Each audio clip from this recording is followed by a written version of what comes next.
Welcome to Coxygen Global. Today the date is 8 July 2024. We are having Coxygen Global Cardano Smart Contracts development live at the office here. I've got two and online. This session will be for writing smart contract code on Helios smart contract development language of Cardano. It is aimed at beginners, moving you from 0 to hero. Right, there are going to be two levels. There's going to be the first level, we run through the beginner sessions. Those that will break through the beginner sessions, they will then advance to level 2, the intermediate level. Right, in the beginner level, we want each beginner to use TypeScript or JavaScript to produce smart contract code and to produce test code for that TypeScript or JavaScript code. So those two must be done for these 5 activities. Number 1, you display tAda tokens and NFT from any Cardano smart contract. Some of the basic code functions you'll be provided. 2, mint tokens and NFTs.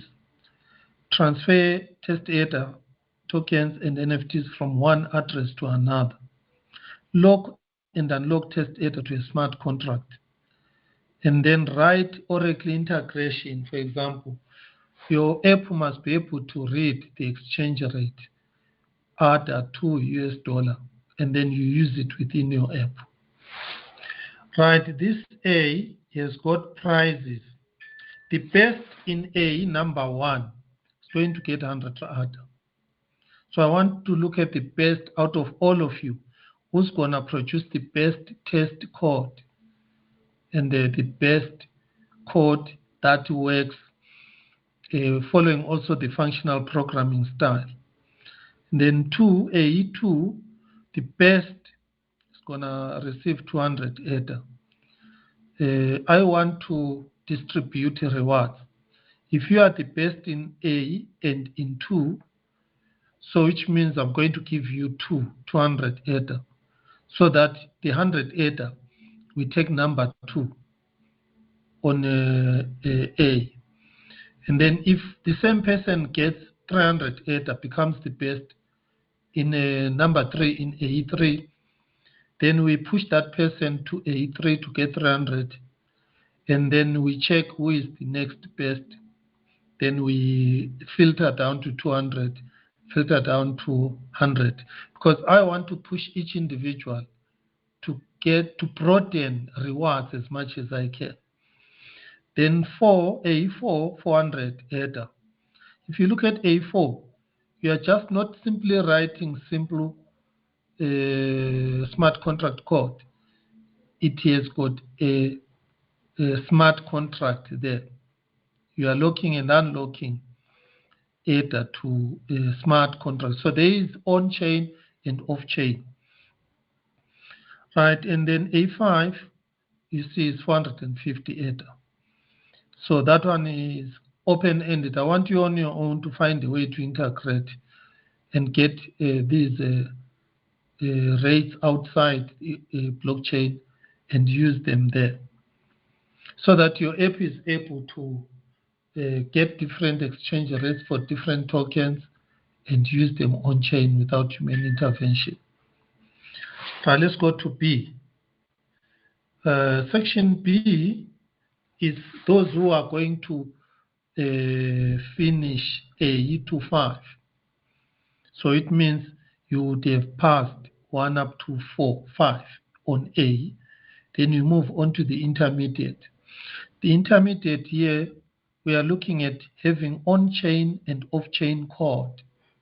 So which means on the intermediate level, writing off-chain is what we have been doing on A, but there is now on-chain. You write smart contract on-chain.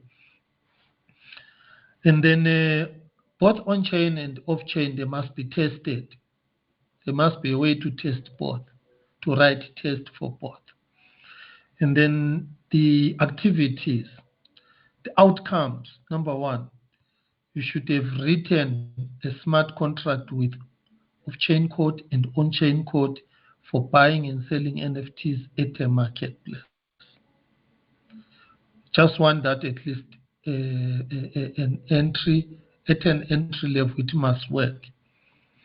Number two, you need to write smart contract off-chain and on-chain to tokenize and fractionalize real-world assets.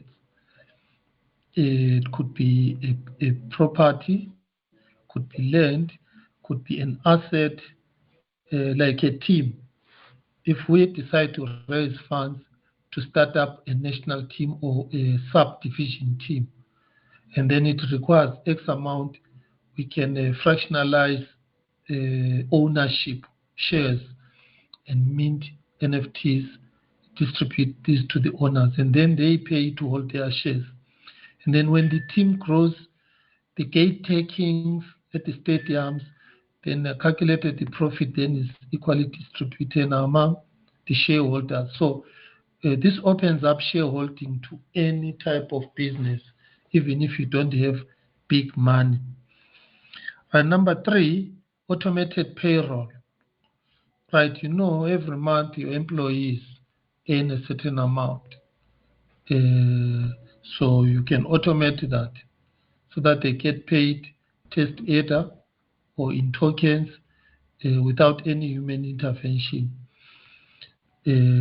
All what it will need the owner to sign if all employees worked. If there are some employees who are absent, so the owner will just feed those as parameters so that they are not fully paid, or they are half paid or three-quarter paid or not paid at all. Automated payroll. And then auction. That is another activity there. You need to write off-chain and on-chain code for an auction, auctioning cars, auctioning items. And then 5, issue certificates, tickets, and coupons for events. Coupons are for rewards for sellers, the customer retention and loyalty. Tickets for events, and then certificates for training, graduating or completing a certain task. And then number 6, you need a smart contract to predict future events outcomes. For example, if there is an election, there's going to be an election in America. People must be able to write their predictions now. Who's gonna win, Trump or Biden? Now, before the elections. Then after the elections, then the results will come out.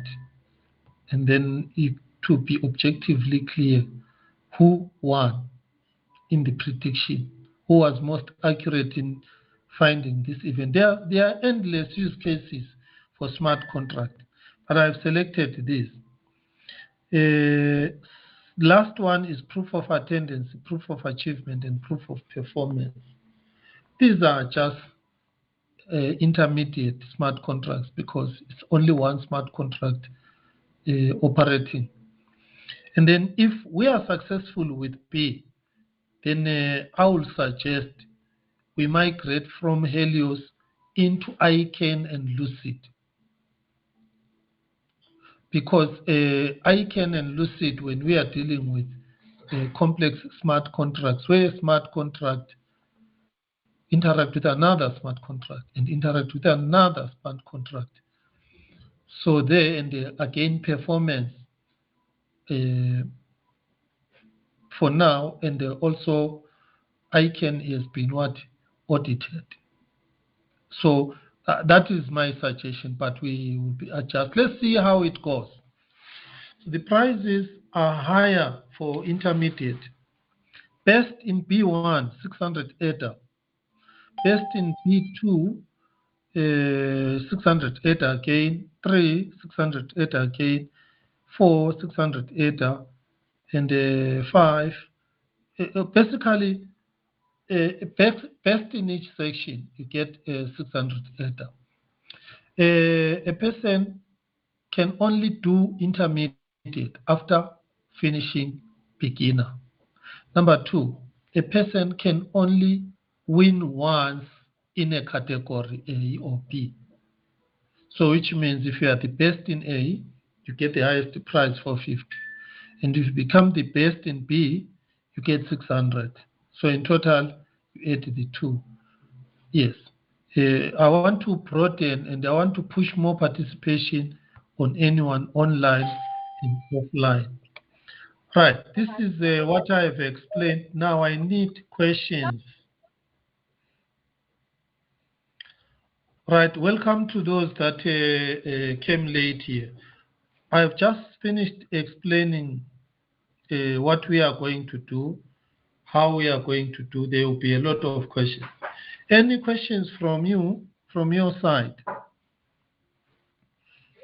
First, introduce yourself so that we know your connection is okay. You can hear, you can talk.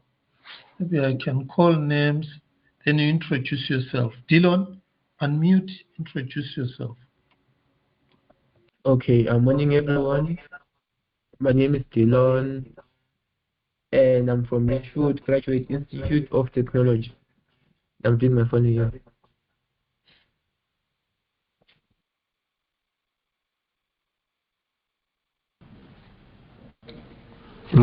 Morning everyone. My name is Christian. I'm an IT student at Richfield. Thank you. Then you can mute your mics because we are together here at the office. Then let us go down to the people who are here. Let's start with Ngavagas.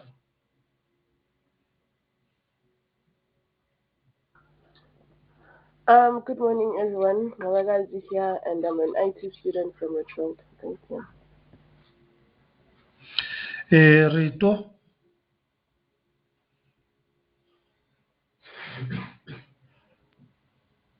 morning, everyone. My name is Rito. I'm a Richfield student, a diploma in IT student. Thank you. Mohammed Sani, introduce yourself.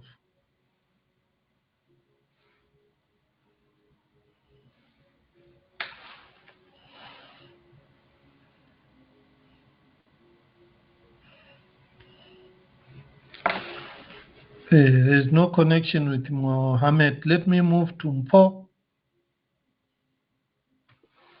Good morning, this is Mpo. I'm a Richfield student as well, third year. Welcome. Right. Let me move on to the next one. Who is left here? Muloto. Morning everyone. This is Muloko. I'm an IT student from Richfield. Sorry, Muloko. I said Muloto. It's not correct. It's Muloko. Yes, sorry for that. no problems. Okay. You are Okay. welcome. Yeah. Thank you. Thank you. Is Mohammed able to introduce himself now? All right. We will be introducing these different people as we go. All right. I think for now we need to get into the session. Mohammed was there 9. We will keep on introducing different people as they come. Okay. Right. What I want us to do, I want us to work with code that does not require installations. The reason is very simple. I don't want anyone left behind because they are not able to set up their machines, they are not able to install a dependence or a tool. The key is I want something that will work online. Okay, right. And if you are writing your code on your desktop with simple JavaScript, it will work. It will work as long as you master the different functions that are there. Right, before I start, how many of you are not familiar with functional programming style?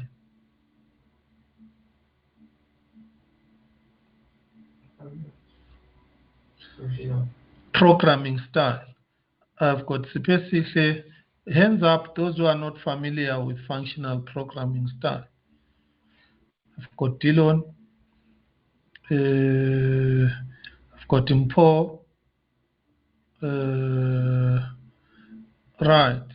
I'm very sure. Okay, now Ngabagazi. Rito, can you explain functional programming style to everyone? How you understand it?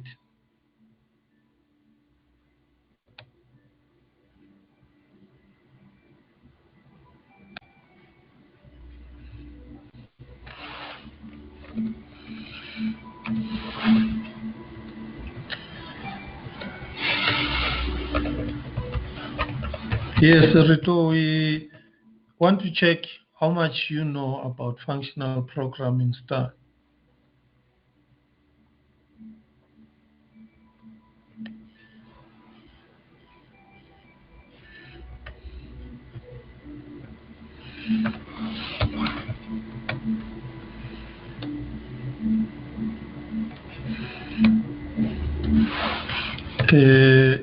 I don't think you can hear me. So, well, let me introduce all of you to this functional programming style with some simple examples and with some simple rules. Then use what I will give you moving forward. Okay. Right. Can you, on your own, where you are there, just write a simple function? One function could be a mathematical function. Okay.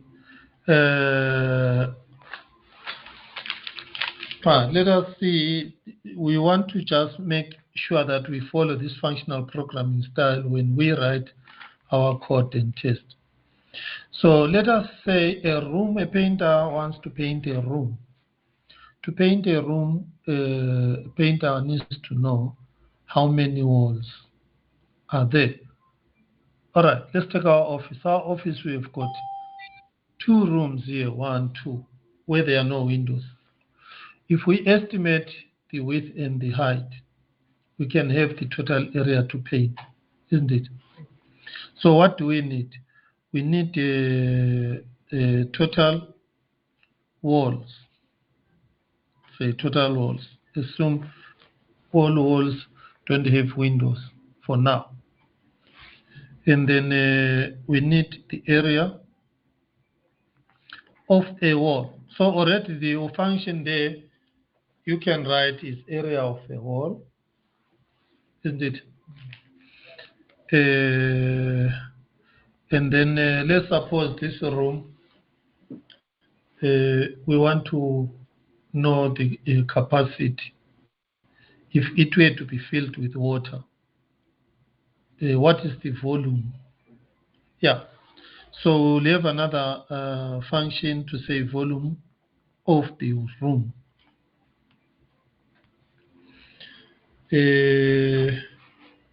Right. So write for me 2 functions. 1 area, 2 volume. Right. Let's suppose we have got a window here. Right. Let's say that window is just a triangle. Not. So you can have another function, area triangle. So the first one is area rectangle, area R. Area T is area triangle. So what I want you to do individually is to write on your computer where you are. Open just a notepad, and then simply write those functions in JavaScript. But there's one thing I didn't explain. Today we are not really doing the actual session and judgment. No, we are doing a mock. According to our last meeting, we said let's make Monday a test ground, a mock, sort of a mock. And then we will identify issues. And then we will plan ahead and put a day. But your participation today will still count in helping you on the coming sections. Yeah. All right. So have your three functions. Area R for a wall, it's a rectangle. Area T is a triangle. And then volume. Volume RM is for the volume of the whole room. Just to estimate the liters of water that can go into the room. Area of a wall, yeah. Area of a wall, which is area R. And then a window, imagine it's a rectangle. It's a triangle. Then area T for a triangle. Then volume RM for a room. I'm just trying to get you into producing 3 JavaScript functions.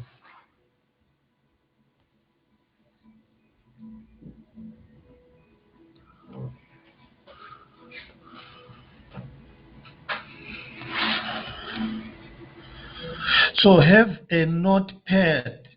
I'll show you here.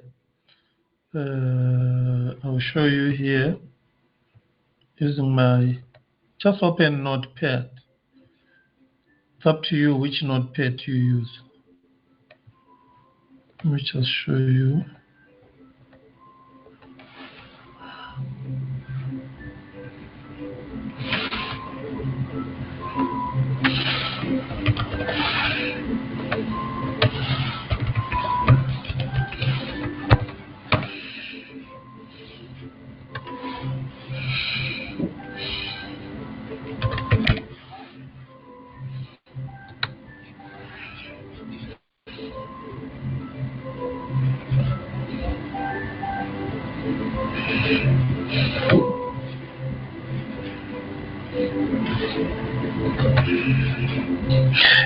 I'm going to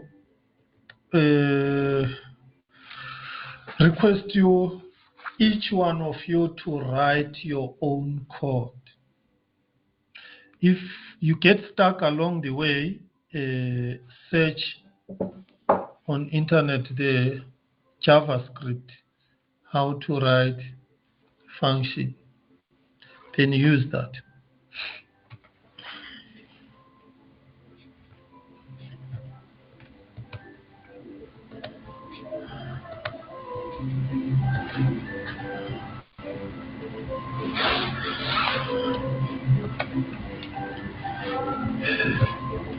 Right, I'm going to share and simply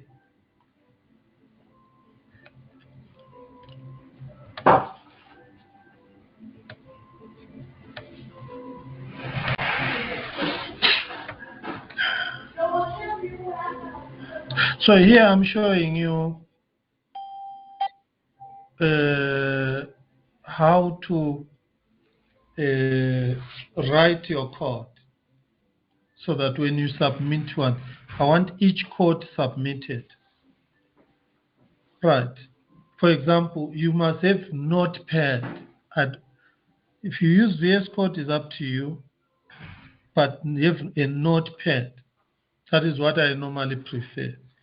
Let the first line be the date, because we are going to do this over different dates. Please use the first line date, and then today is 08, something like that, yeah. Can you see my screen there? Then 07/2024, because we are going to have different dates. Then the author is the next one. Then put your full name. Probably it would be nice to put your email also. In my case, I'm using this one. Please don't be afraid to fail. This is a place where you must fail to learn and correct yourself. Feel free. No one is going to laugh at anyone because it's a process and commitment that is important. And then also add I think your phone number. It will be good because if we want to send you a WhatsApp message, send in your WhatsApp number. Like this, 731820631. Right. And then at the moment here today, remember, what are we doing? I've given you a task here, demo functions. You must have a title. What are we doing here? Functions. Then area R, area T for a triangle, volume RM. So okay, use simple vanilla JavaScript.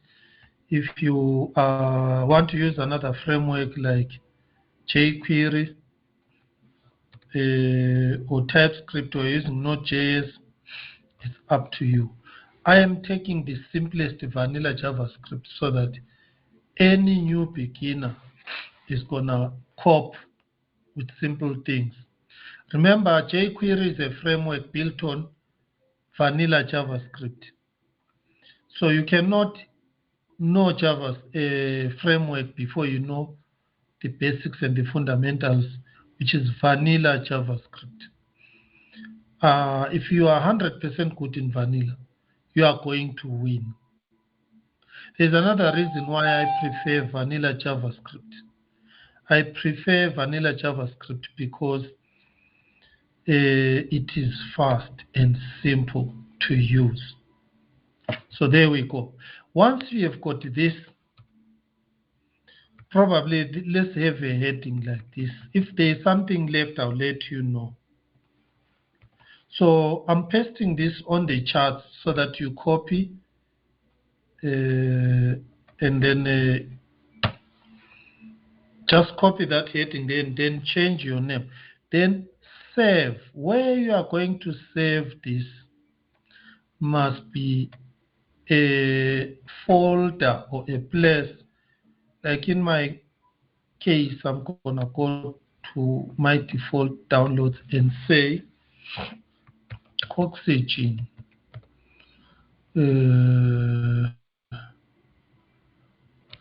Because we are on Helios intermediate, Helios beginner to intermediate.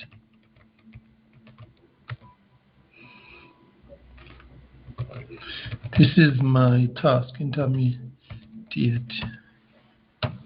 Okay, there I am in this place here. So I have already written this one here. So the name of the file when I'm saving, you can see here I've said date, this, and I've said author. I would prefer give it a number. This is 01. Let's give it a number 01. We are going to have maybe up to 100, 001. When are we going to reach 100? Let's assume. Then I'll say dash. Then you write your full name because I will collect your scripts. I cannot judge and select the best when I don't have your scripts. And then again, remember we're going to have different dates, 08-07-2024. Right, something like this. It's a normal text file for me. What else have I left out? For me, I know 01. We can even on the same day like today, 08, we can write 2, 3, 4, 5 different functions, each with a different title. So I would suggest add the title demo functions onto the name of the file. So I think that covers a little bit. So when we do something after this, because here the demo function, I want you to know the functional programming approach. Once you lose that, you are like a car that finds a two-way split. You take a wrong one. By the time you are far away, you realize, no. Let me go back. It's too late. I don't want to miss that part. So that is why there will be different titles. So like that, then I will save. Then below here, then you can write your functions. Okay, write your functions in a way you know whether you are using whatever different style of writing JavaScript functions, you know. Just write that. I'll give you time. Meanwhile, welcome Emmanuel Kakari. Greet everyone, Manuel. After Emmanuel, Simpiwe, welcome, you'll greet people. Right, go on, Emmanuel. Good morning, everyone. Right, morning. Where are you on, Nigeria or Ghana?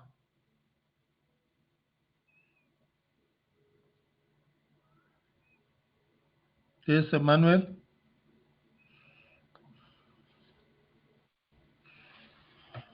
All right, so let's go to Simpiwe.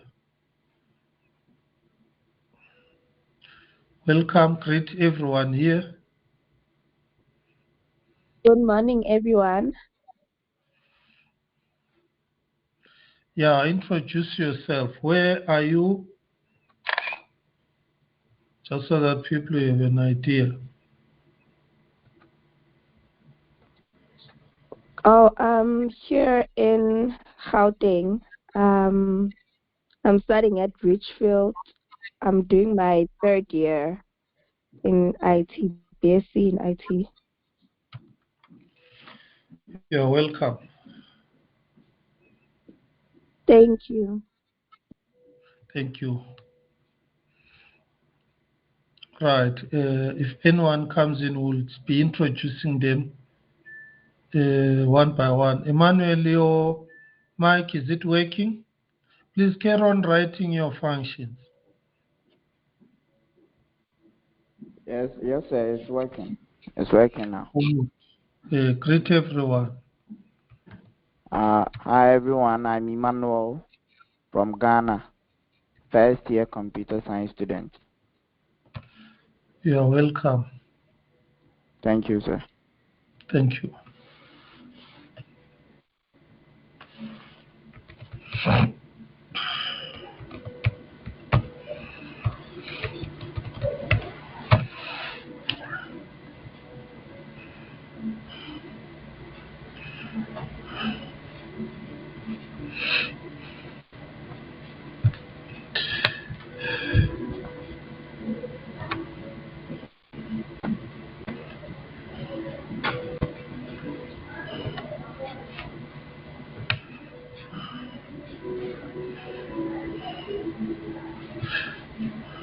If you have got a question, you can be asking questions when others are doing what? They are working on their functions.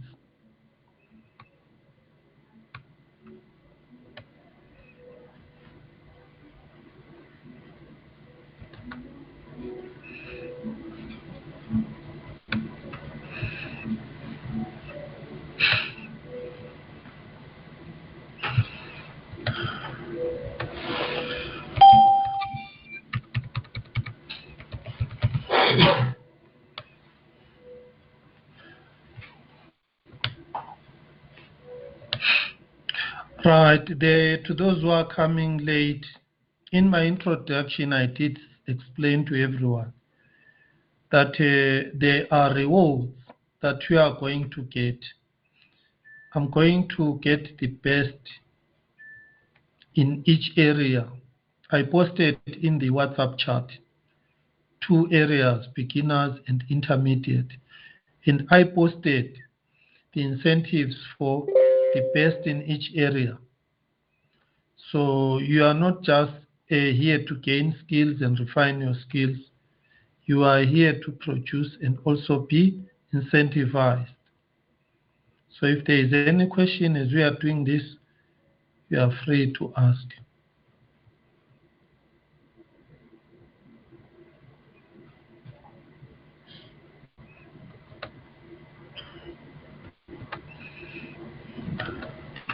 Now, once your files are right,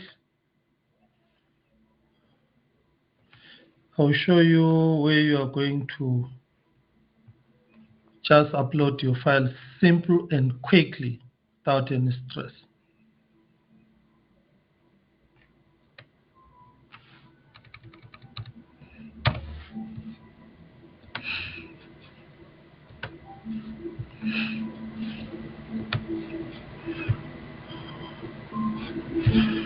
The first thing, let me test my file that it can upload.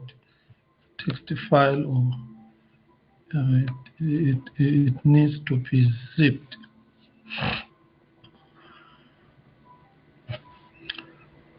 Okay. Let me just check one reason how I can make it.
Right, I think, is there someone who needs more time?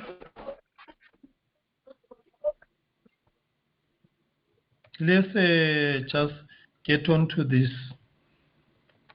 Let me share my screen and then show you how to upload.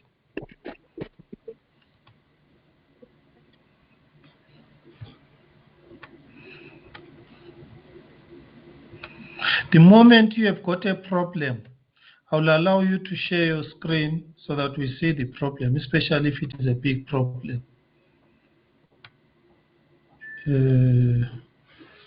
Welcome to those who came later.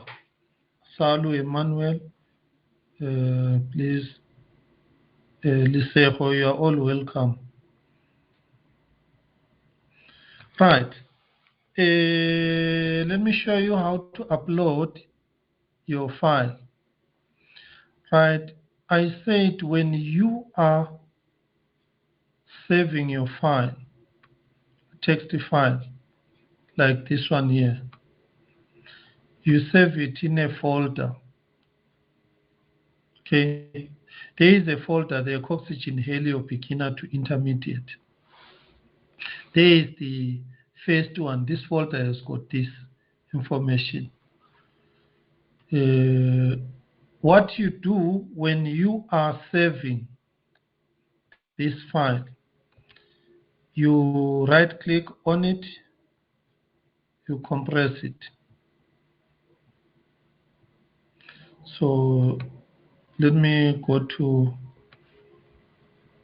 the folder where I have this file. You right click on it, select compress, then say OK. Upload the compressed one, save. So here is the link to upload it. So I'm sending you the link now.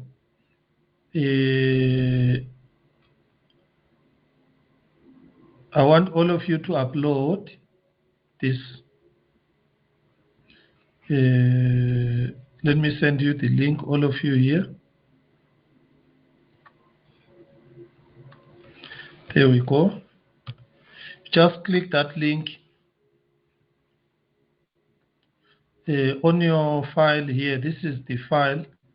This is the one that we have uploaded now. Remember, you are going to add some code on this one later. So this one now, right click on it, then add a version -v1. This introduces you to save your work in different versions. That is what Git is for. If you are using Git, you are safe. You can zip and upload. It will keep on having different versions. But remember, I started coding when there was no Git. That is how we used to do it. You used to give your file a version manually. Why do manually? It will make you understand Git. When it's automated, it's just a version control application. So now you upload this on that URL that I sent you. So you click add file, then you can go to your folder, then upload your version 1, like mine is there. So it works. Let me, there it is. A zipped file is no problem. So can you do that? Upload your files. Just right click, compress it, give it a dash version, .zip. The .zip must be there because this one will just ignore it when you upload it with another extension.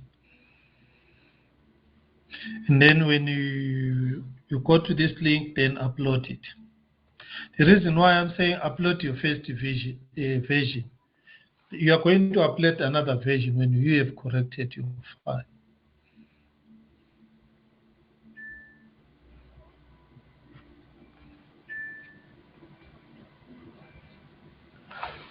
Okay, so I noticed that you written double 0 1.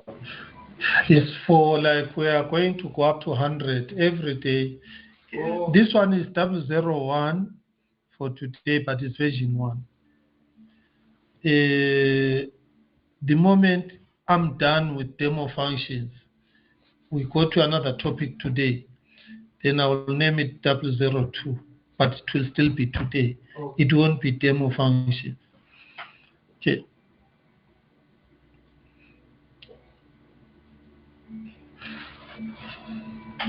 Just do that, upload. If you were not here and you have a question, you are free to raise up your hand and ask. Let me make my screen bigger.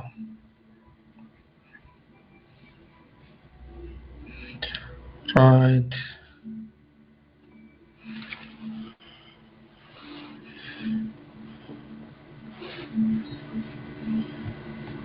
So can you go back to upload first? Try the upload tab, this one. Add files. Then you click start upload. The nice part with this, we'll see everybody's zipped coming through. Then I can know who is not coding. That is another way I can know. Then later on, I want you to think, if you find something better, you suggest it. Then we see how we can improve this.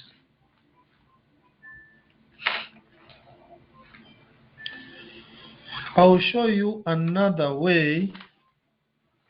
If let's say your computer now is not working, it's not working now, but you're using your phone, you're listening with your phone, you can't type on your phone. On your phone is going to be very, very small.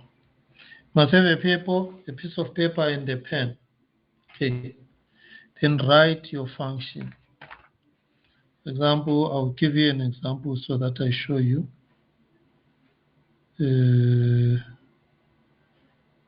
Real T.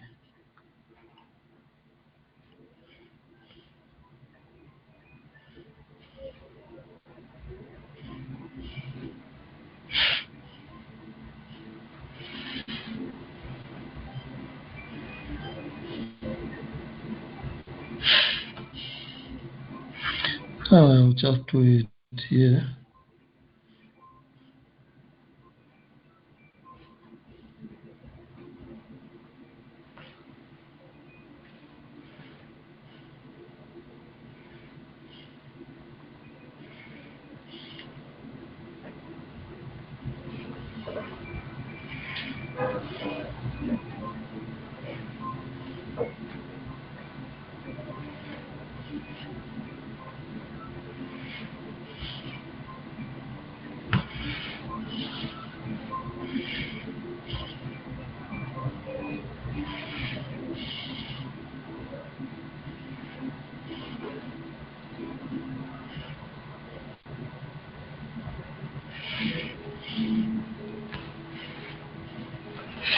Right, and then when you are done with this, then you take your phone. I've written my code.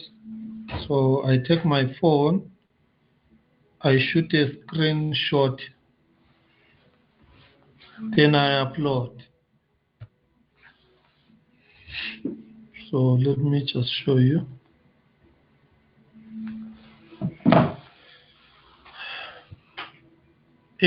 What we face in Africa are a lot of resource issues, bandwidth, resources, computers, data.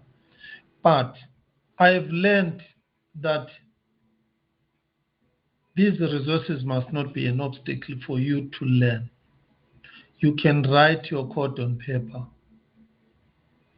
The only thing you are going to be missing are the debugging assistance you get when you are writing it somewhere. So, but it won't stop you from moving forward.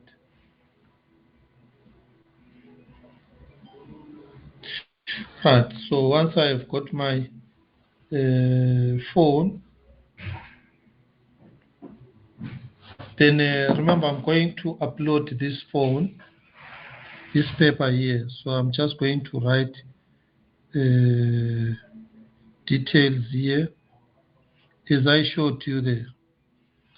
Who is the author, who is the date, and take your photo, your phone.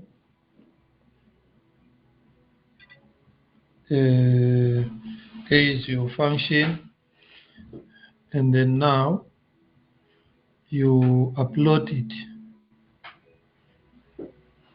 I'm going to show you the photo. You can upload it straight. I think it won't give an issue with the photo. Yeah, I'll just test with the photo and see.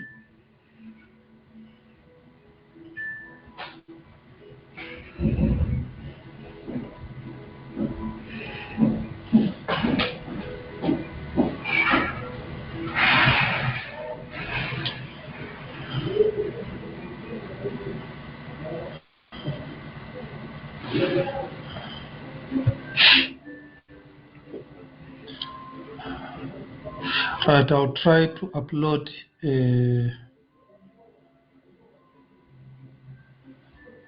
media pictures. Let me see if it will work.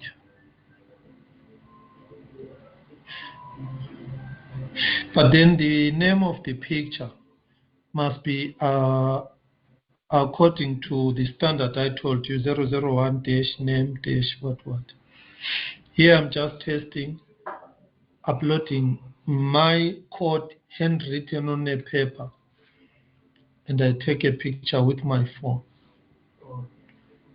Because still, if your code is the best handwritten, you can be the top on that category. You will win.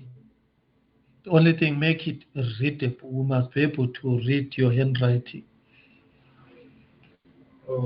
Yes, I don't want a lack of resources to make someone fail.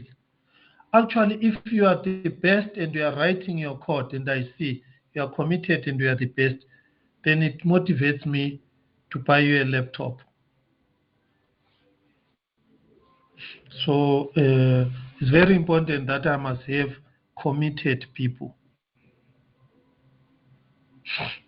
All right, I think it did work. You are going to see there is image. If you reload that page, you are going to see there is now image. Click that image, all of you, and download it. Then see what I'm saying to you. Right, it's let me just what do you call it? Twist it. Yeah. If you can see, there is my details must be on top of that paper. I wrote that function area T. I give it a base and the height. Then I first calculate a half base. There it is. And then there I then multiply the half base times height, and then you return the area. If you don't know mathematics area of this and this and that, then we can assist you with that. You can get it from internet for that. But what I'm giving you as an example is here. I have produced a function. And then number two, I have submitted it. Whether I submitted typed in text like this, that is it.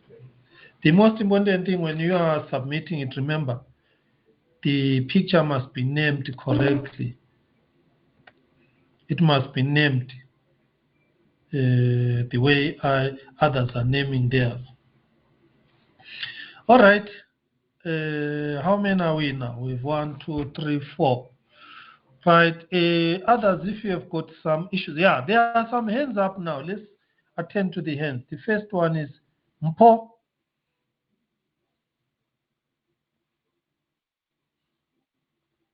Oh, no, it's a mistake. Sorry, sir. Okay. Mloko.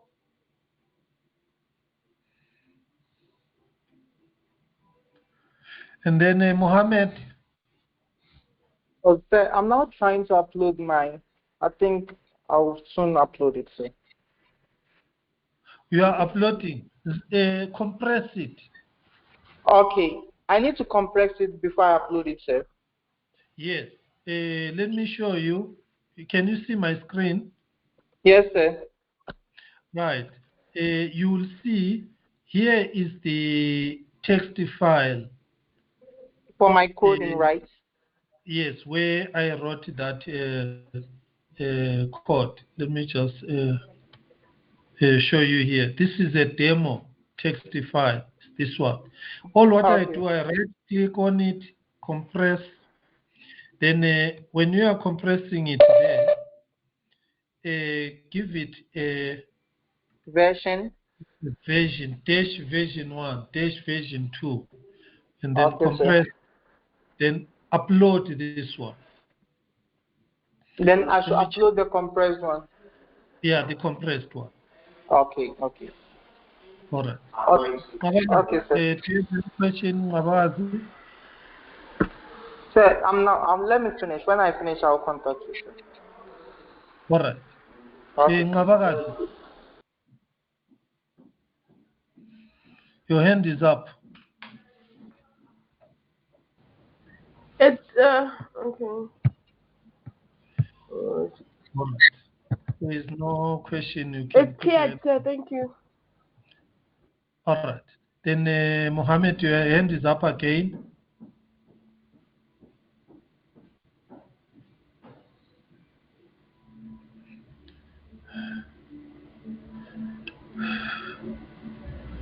Are you facing another issue, Mohammed?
Right, those that have submitted, I'm just checking. You can see when I open, I see those things are the function demos. Okay, there it is. There it is. There it is. Okay, this one you can see there it is.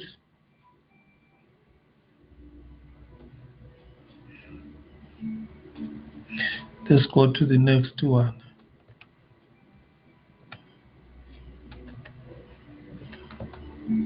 Right, Ngabakazi, inside your folder, you named it demo function. Okay. Right, there we go. There we go. And then you even wrote some console log. Perfect. Who is this one? Ngabakazi. Yeah. You wrote some console log, and then Yes, you've sir. got some example calling with a console log. All right.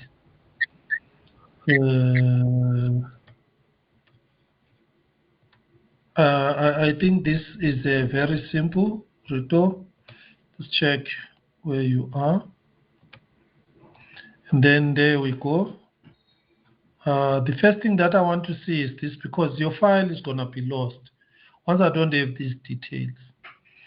And then the second thing is what you have done there. You have defined your functions. I'm very happy with this. And then let me go to specifically. Right, let's see. There we go. Here you are getting user input. Right, that is very important. After getting your user input. Right. All right. Okay. All right. Area value, length, and then we are getting this from the input. All right. It is good. So far, the ones that are here, you see, this is exactly where we can start. Then we can move forward. Right. The most important, let me go back and check others who have submitted. We are 12. So let's save as many as we can, minus Bernard, minus this picture. So let's save Mpo Ngata. You uploaded twice. All right, I take one. If you fail to submit, I'm not going to have anything to see. it's going to limit my judgment. I can only look at what has been submitted. All right. If I'm too fast, maybe you need more time. I think we should accommodate. Let's come to Ngata. Right, there we go, Ngata. You can see is initialized 3 parameters, and then is defined 3 functions. Right here, you are calling the functions. Probably here you are going to give it this length. For example, area of a room, you're going to get this length times width. I'm going to say length, comma. Then I hope Ngata you can simple. You can see how you can call this. See now you've called this with what? With these 2. And then because it's going to return, remember on your area I said it must return the product of the 2. So probably here, it's up to you how you're going to do. You're going to say var or let result be that. So that you're calling now, it is given parameter values.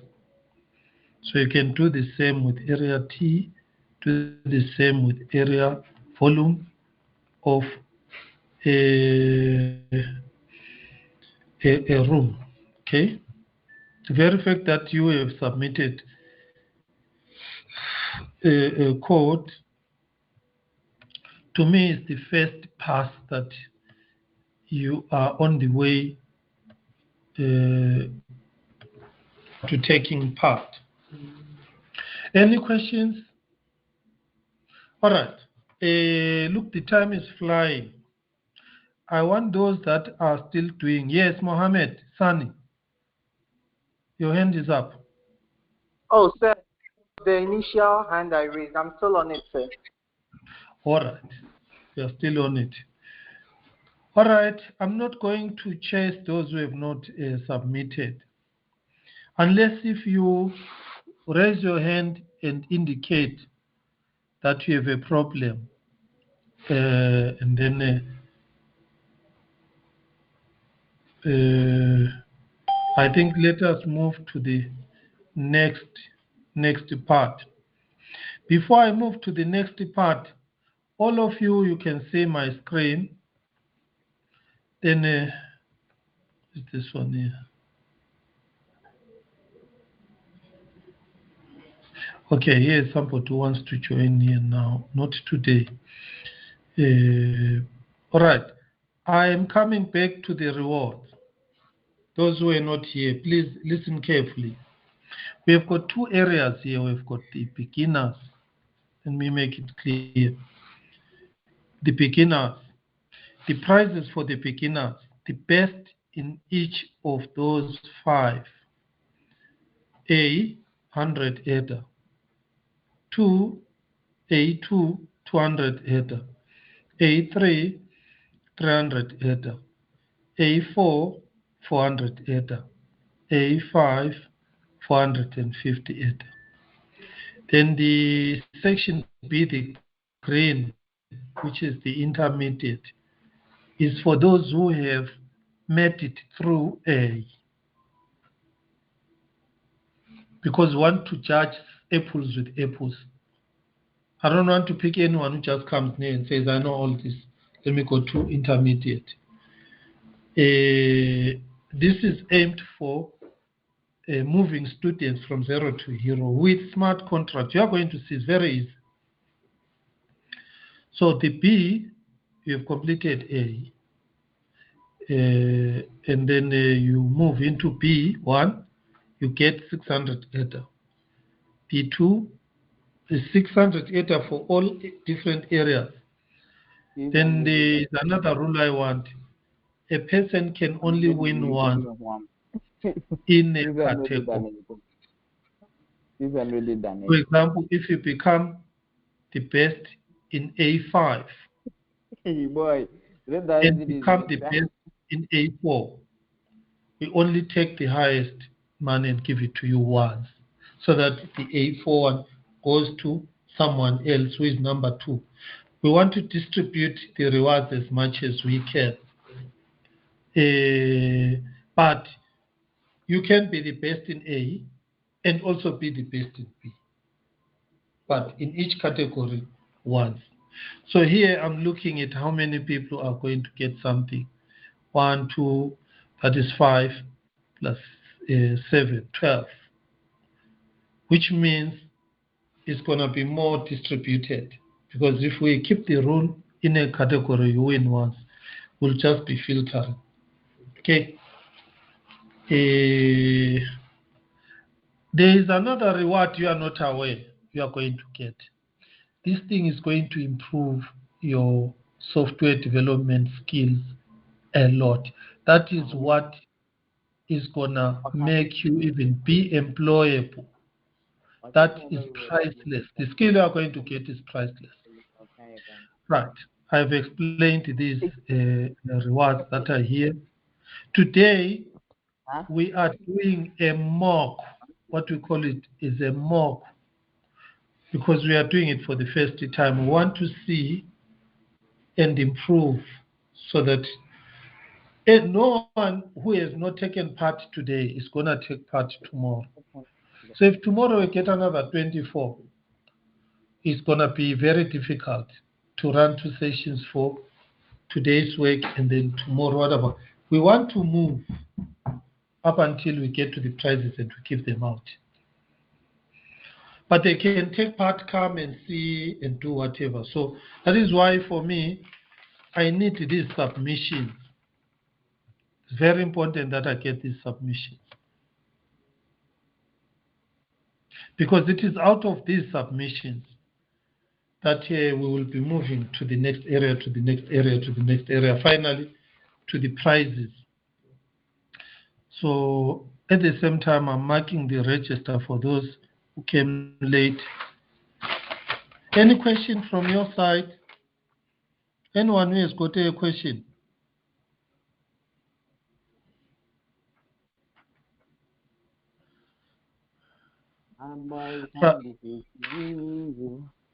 Now I see we have got Liseho.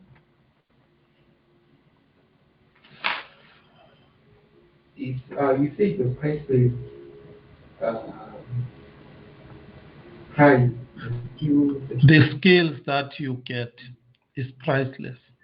You are going to see how much this thing is going to improve your software development skills. All right, I think we can go to the next part here. Whether it was some pure. I have some pure here. Let me have on my register.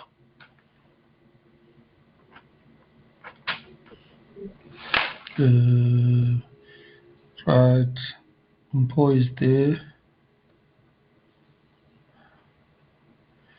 Muluko is there. Sani, Emmanuel Sani is there. All right, now I'm just going to take anyone. You will judge your own self. Right, I'll just take one, anyone. I'm not going to judge you one by one. I'll just take one, and then look at one thing. We look at the following things. Number one, when you are writing your code, avoid creating variables which later on can be changed by another code. So we call this mutating state. When we talk about a state, we are basically talking about variables. What you declare on your JavaScript with a word var or with a word let is the state. The moment you have got a word var and the word let in your JavaScript, You have created a state, a place where you can store value. So the rule says do not use var or let in your code. Instead,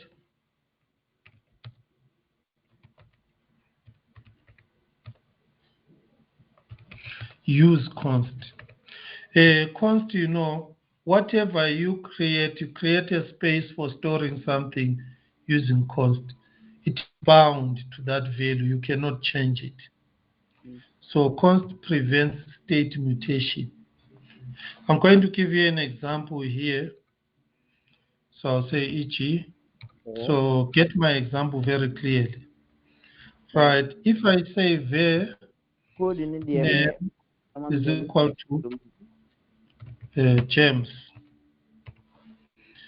and then later on another code somewhere can call that name with a different value, like for example, then I say Mary. What has happened here, this space that had James, on this line now it has been changed to what? To Mary. It can happen that, let's suppose down here I call and display name. I say console dot log name. And then let's suppose this Mary is coming from a database. I just say get name from database. There's a function. I saw another one, he wrote get name from a user. That was another example, which was a very good one. He said here, you use prompt. You know how to get prompt. Then you say enter name. Then you give the default nothing, like this. Use prompt in JavaScript to get a name from a user.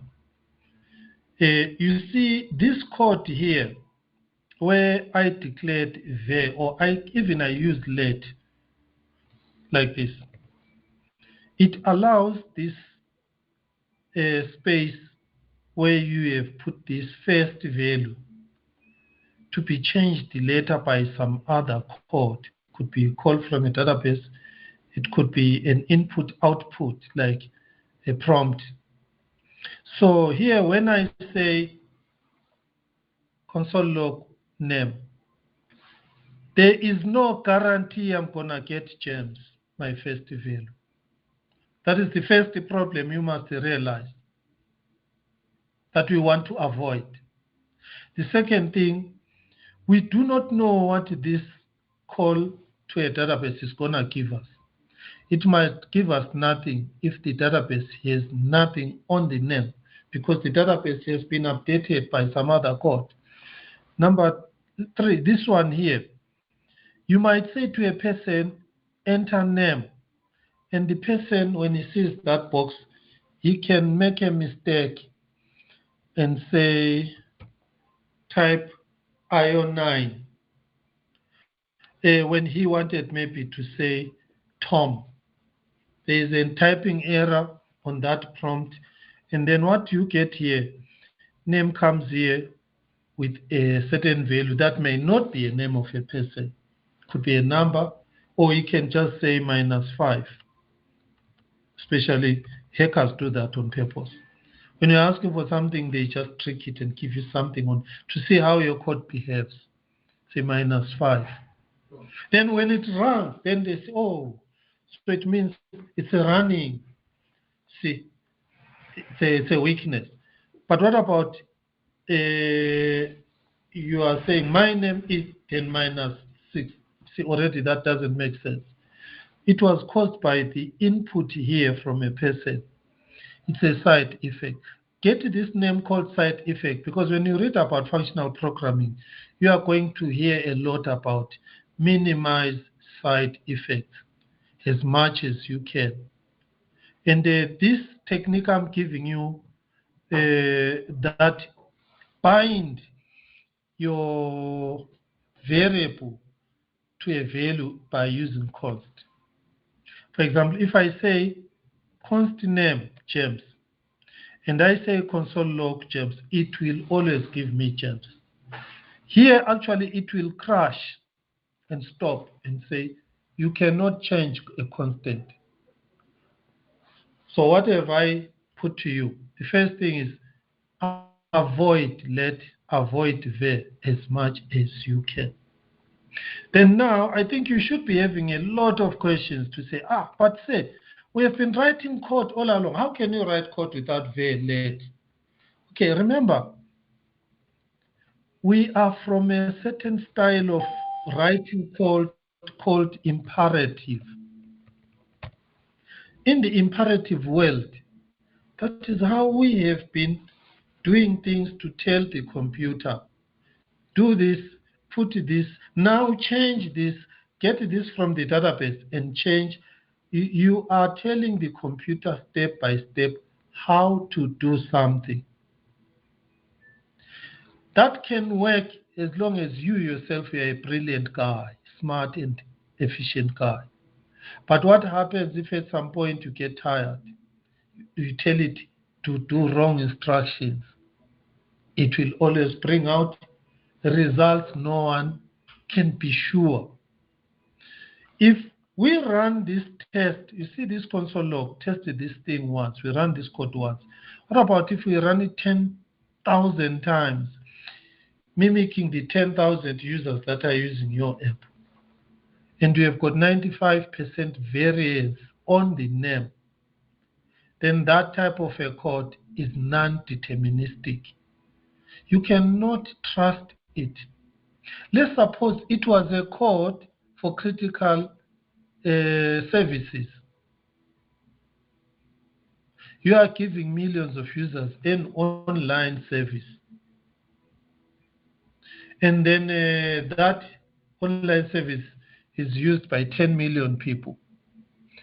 I'll give you a real example. Let's suppose this code was retrieving the actual name of a person from an ID database of Home Affairs. And this code is so rigged with this, it can pull a name from a call from an API, from a side effect. Then out of all these 10 million people, all of them running that code, sometimes that name has been deleted on the database. And then you are arrested, and then they check your ID, then it says you have no name, or your name is -5. Then they go back again and say your database is rotten, it's bad, clean it. Then you have to call all these 10 million people again to start registering correctly. That's a problem. Why? The code itself, the imperative code we are writing, we have been after speed to produce apps for the market, but along the way, we have produced a lot of bugs. That is where the declarative style, which came from the academics of computer science, they started it and realized, no, to avoid code being non-deterministic, let's avoid mutating states. Right, I think this is very clear. The opposite of imperative is declarative. Declarative, whereby you just ask the computer to just compute something for you. You do not tell it step by step how to compute the results. So I'm not here to teach you functional programming. But when I'm judging your source code that you have produced here, like this one, there is no state mutation at all here. It's fine. This one, given the same length and width, will always give me the product without an error. The compiler will never make an error in multiplying two numbers. Although remember there, the length and width, you have assumed this positive number. What about if somebody gives a decimal, the length is a decimal, then the width is a negative? What do you get? You get, a negative area. You get my point? But I'm saying those are other bugs that are there. But you have already eliminated the bugs. Like, for example, you could have come here and declared a variable and put the length onto the variable and then changed it. I can give you an example. I don't know if it's going to take time. I can say length here, sorry, small. If length is less than 0, then I come here and I come to the same length here. Then I say now change the length to 1 because I don't want a negative area. But that is already a problem. See, that length that you gave me, I have already changed the value it was having inside. By this code that I have put along here. Again, I could say, okay, if the length of this wall is 0, I've got the dimension of this house on the database of property in Johannesburg. Then here I call a function, get length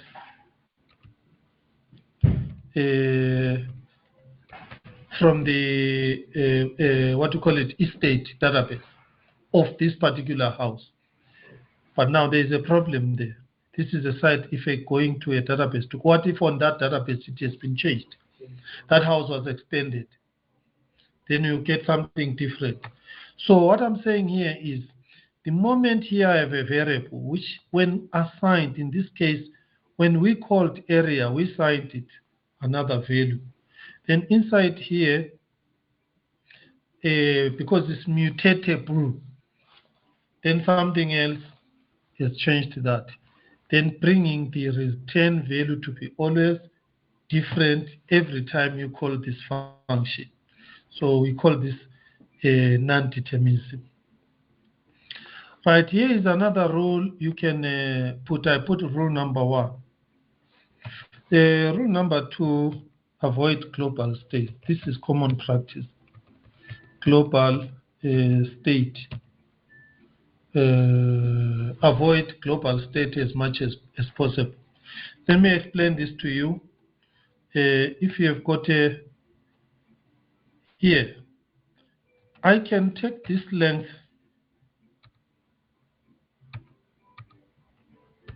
and make it a global state here and say var length. Then I initialize it to 9. Now this code here has access to this length. Sorry, there's a spelling error there. Forgive spelling errors. Yeah. So this now is a variable outside the function. So that variable outside the function not only can be changed by this function, it's going to be changed here. It is going to be changed here on the volume. But I didn't want the volume to have this area that is on top here. But the moment I call volume here, down here, and I give it length, it will use this one. So now there we are having into a race condition whereby we've got 2, 3, 4 functions, all pointing and using the same variable. Now that creates indeterminism because you don't know this other code are going to change your variable, how they are going to change your variable. Then we are not in control of that again. That creates a problem. That is why this rule, I think it's a good programming. Avoid global states as much as you can. There are situations where you can't avoid them. No problem. No problem. But use them with care and check. Actually, avoiding them at all costs is the best way to go. Even if they are constant. Now, if it's a constant, well done question. That's a very good point. If this is a global and is going to be used by any area, then you can make it a constant. When you make it a constant, we are saying wherever length is called, it will always be 9. But be careful here. You might need a different length here because you see this length on the volume, it's a small length. But then doesn't matter. When you call this, you can use that constant. It will never change. Then if it's a constant, it will never be changed. The compiler will just prevent it. So you won't have those problems that are there. Right? I'm going to add some other most important, but the heart of functional programming is two things. Instead of writing classes that inherit from an interface and subclasses inheriting from a class that inherits from whatever, all this imperative structure approach of variables, drill down, sharing, whatever. On functional programming, we only write functions, just like in mathematics. So that is why it's called expressive, because we just write expressions, e.g., just like math expression. If I say x is equal to 2y times 3, I want you to see times 3. This is an expression. So write functions in an expressive way. If you see here in mathematics, the value of x is this more like expression. Then we can go down and say, what is y? Y can be another expression. That is y is equal to t squared. T squared minus z. Then you ask me, what is t? T can be another expression. T can be 5 divided by, again, z. Then we say, who is z? Z can be another expression on top there. Z is equal to pi divided by 5. Now, you know, in mathematics, this will always run and give you the same answers. Why? Z value doesn't change. You can't come down here and then change Z and say Z is now 10. Your mathematics, your logic, then it becomes a problem. Or when we substitute here y, we simply go and take this expression, look at it like this. And then when we say what is t, we substitute where there is t with the t expression. Look at how I'm doing it, which is I said what? Let's give it 7 divided by that, or 7 modulus z. That would be another thing. All what I'm telling you is it's an expression. So I come here, I substitute. And then finally, what is z? Z is this computation here. If you look at now, if you take your calculator and work out this, you'll come up with the same answer. But the power of this expression, nesting another expression, with another expression, with other thousands of different expressions from different source codes, always guarantees the same answer. It is provable. That is why algebraic expressions are provable. You can always, at the end, when you have got an answer, you go around substitution. What are you going to get? You will always get the value on the left is equal to the value on the right. That is what? Deterministic. That is provable. That is better. That produces a reliable computation. Are we together? So what I'm telling you here, this declarative style is called functional because it uses mathematical function style approach to creating code modules. These code modules are functions. Now, I think I don't want to make this the whole day lecture on functional programming, but I have introduced you to the things that some I'm going to be telling you as we go along using. the first big thing in your head on functional programming is side effects. Side effects are API calls to the database, console input via prompt getting user. You know, when you are getting a user, it's a side effect. When you are calling an API or you are using asynchronous programming, getting value from somewhere that will come in the future, that's a side effect. A side effect. Now, what should we do? We should write not only functions. This is another rule. Write pure functions. That is number 4. Produce pure functions. Right. And then I'll tell you again something. By pure function, it's a function like what we see here. This one, it is a pure function. It has no side effect. If we go to the other examples that we saw, let me take, I don't know which one I saw. Let me check here. Right, these ones are pure functions. Judge yourself, look at your own functions. If inside the function or inside your code there is a let like this one, then this whole code eliminates purity. Why? Because this length can be changed somewhere down here by a tired program or something. But if I say const length, const width, const height, then these three, when they are called by any of these functions, will always have those values bound to them. Okay? So aim at always writing pure functions.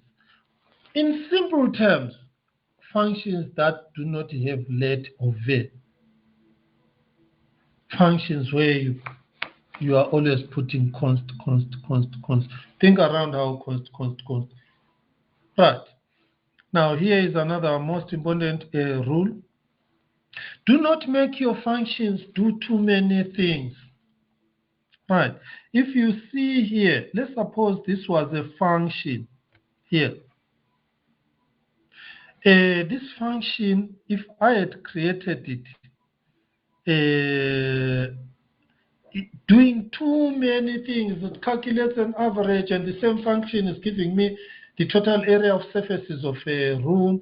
At the same time, that same function, same name, it will also produce a volume of a house, and then when it returns an object where the first element is the area of a triangle, the second element is the total surface area of the walls, the third element is a volume. You see, this one function is doing too many things.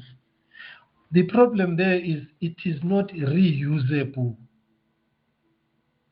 We say it is not atomic. Right. So here is the thing that I want to put in your mind. When you write your functions, let them be atomic. So atomic functions, pure functions. What do you mean by pure functions? Effectless functions. I've given you an example, like these ones here. These are pure atomic. This one only takes these two and computes, it stops there, and then it gives you the right. What are the advantages of pure functions? I'll stop with this one. Then your task is to go and read, do tutorials on JavaScript functional programming, go into details and discover JavaScript patterns that are functional on functional programming. You can chain functions reliable. So let me give you an example.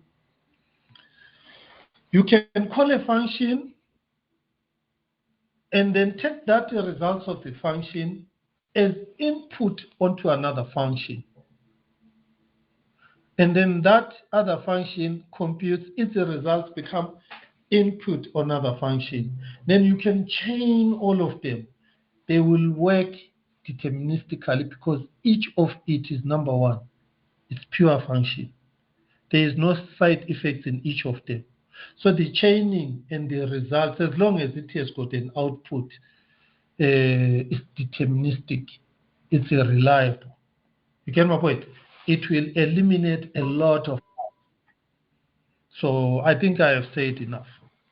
Let me check if there are any questions. Then we go on to the next part. If there are no questions now, can you correct your functions? Check your functions. If your functions have got state mutations, I give you just 3 minutes or 5 minutes. Improve on them by eliminating that. You see, like for example here, eliminate this because this is a side effect. It can be changed by any other different code. The moment you say let, if you wanted to test these three using one values, then make these three constants. Then test your area of a T, area of a wall or a rectangle, and the volume. Test. But the moment these ones are outside, then make them what? Constants. That is the thing. It is. This is all right. Yeah, this is pure. Right, let me open another one. Please, those who have not submitted, submit. So when I am looking at your code, if I see where there are side effects, like here, prompt, these are side effects. Even if the prompt here is a const value that we are going to use here. You know, but the very fact that this is a side effect, we are getting it from a user. When you run your code, it will request your user. Every time it requests your user can decide not to give it the same value. Okay, so it means if your code has got prompt inside, you can't chain it. I've got 10 chains or functions fitting each other, the results. One of it is getting a value from a user. Then that user can always be given different values. So the same input into these chains of higher order functions, chained functions, are called higher order functions. If you have done JavaScript, you've seen they've used map, filter, reduce, all these higher order functions. They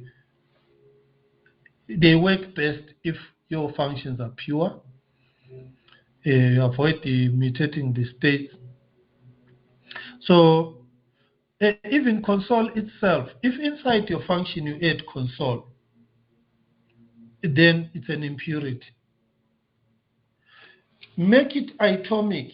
For example, let me take this one here. Which one is it? This one here? Call these ones on a test separately. The testing of the function must not change it when you call it and test. So they must be on their own. It allows you to collect all your pure functions, pull it on a module, call it a library, my library. Then your library has got those pure functions. Then you export. Then that library with pure functions can be used by all other different developers. And see, that again, yeah. Don't libraries also add the impure because it's an input? The library itself is composed of pure functions. Oh. It can be reused by different codes, different people, reliably, because inside each function is pure. That is why it's called functional programming. Okay, in the case that they are pure functions. Yes. Yes. Remember, these rules don't operate in isolation. They work together. Do not mutate the state. Avoid a global state. Create atomic pure functions. That will save you a lot of problems. Okay. Right. I'm not going to open up some libraries for you. Try to look at your own code that you wrote. Refactor it. After refactoring it, pure. All right. Let me get to questions. Yes. Manuel, go ahead. So I said uploaded mine.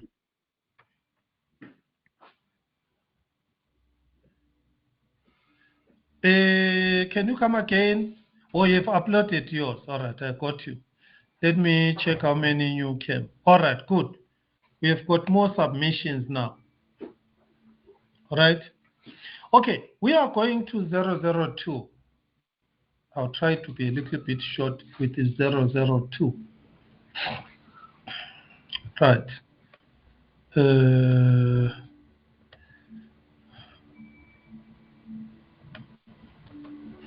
Let's get back to, I'm going to get some functions, these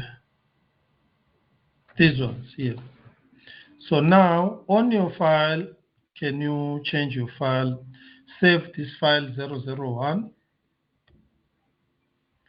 and then take out save as 002 now. So say save as, then here you only change the first one, 002. On 002 now, on the demo functions, then we say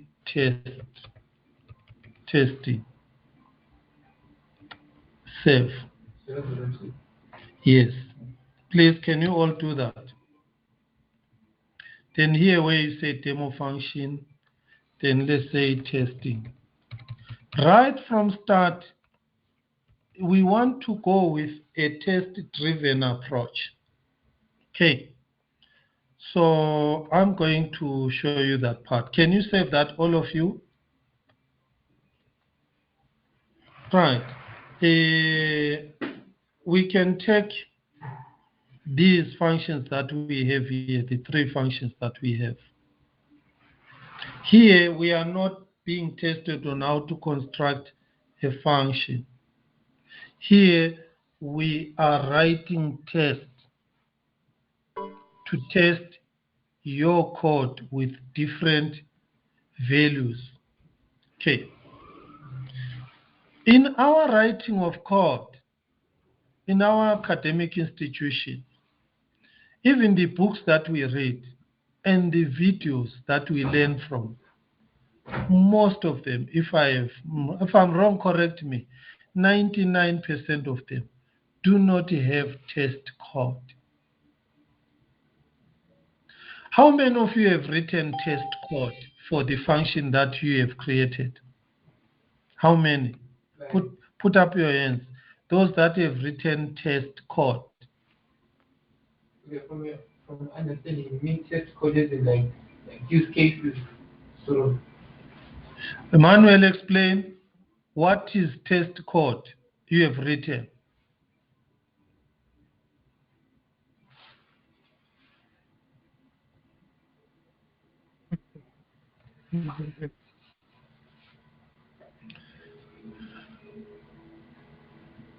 Yes, go ahead and explain. Didn't hear anything.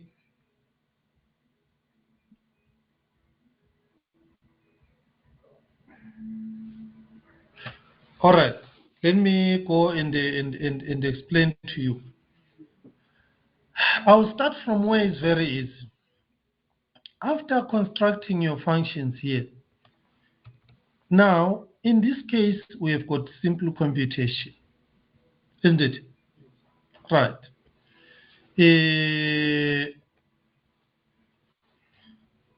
What about if here by mistake typing you had a wrong operator? What will happen to this function?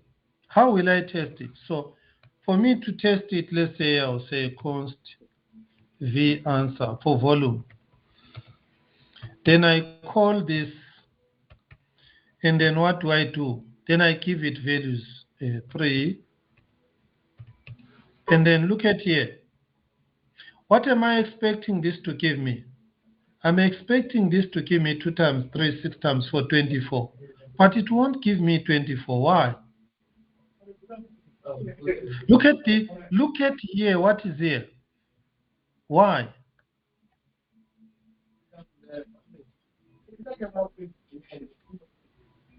Someone is talking, but I can't hear. It's very clear. The reason is there is a wrong operator. The operator is there is an addition instead of a multiplication in the formula for calculating the volume. When we are doing complex formula, this is common, isn't it? But now I want to see that this is correct. So I'm going to call this function, give it 3. Then normally in JavaScript we say console.log. Then we say, right, give me the answer. Then we check, when we run it, we go to the console and check. Then we realize, no man, this thing is giving me 16. It's giving me 10. Because it multiplied the first 2 6 and added the last one instead of multiplying with the last one. It gave me 10. Something is wrong. Then after inspecting your console log, you will go back into this function to check what went wrong. Then you say, halala, there is the mistake. It was a typing error. Okay. This is one simple example. What about if I've got 1,000 functions? How do I test them? Going one by one, checking, it's a very different thing. Okay. This is where test-driven development comes into place. Okay. In test-driven development, you start by writing your test. You don't start by writing your functions. I'll give you a simple example using console log. I'll just say here volume equals to this. Then I run this with console log. Is someone talking? Hello?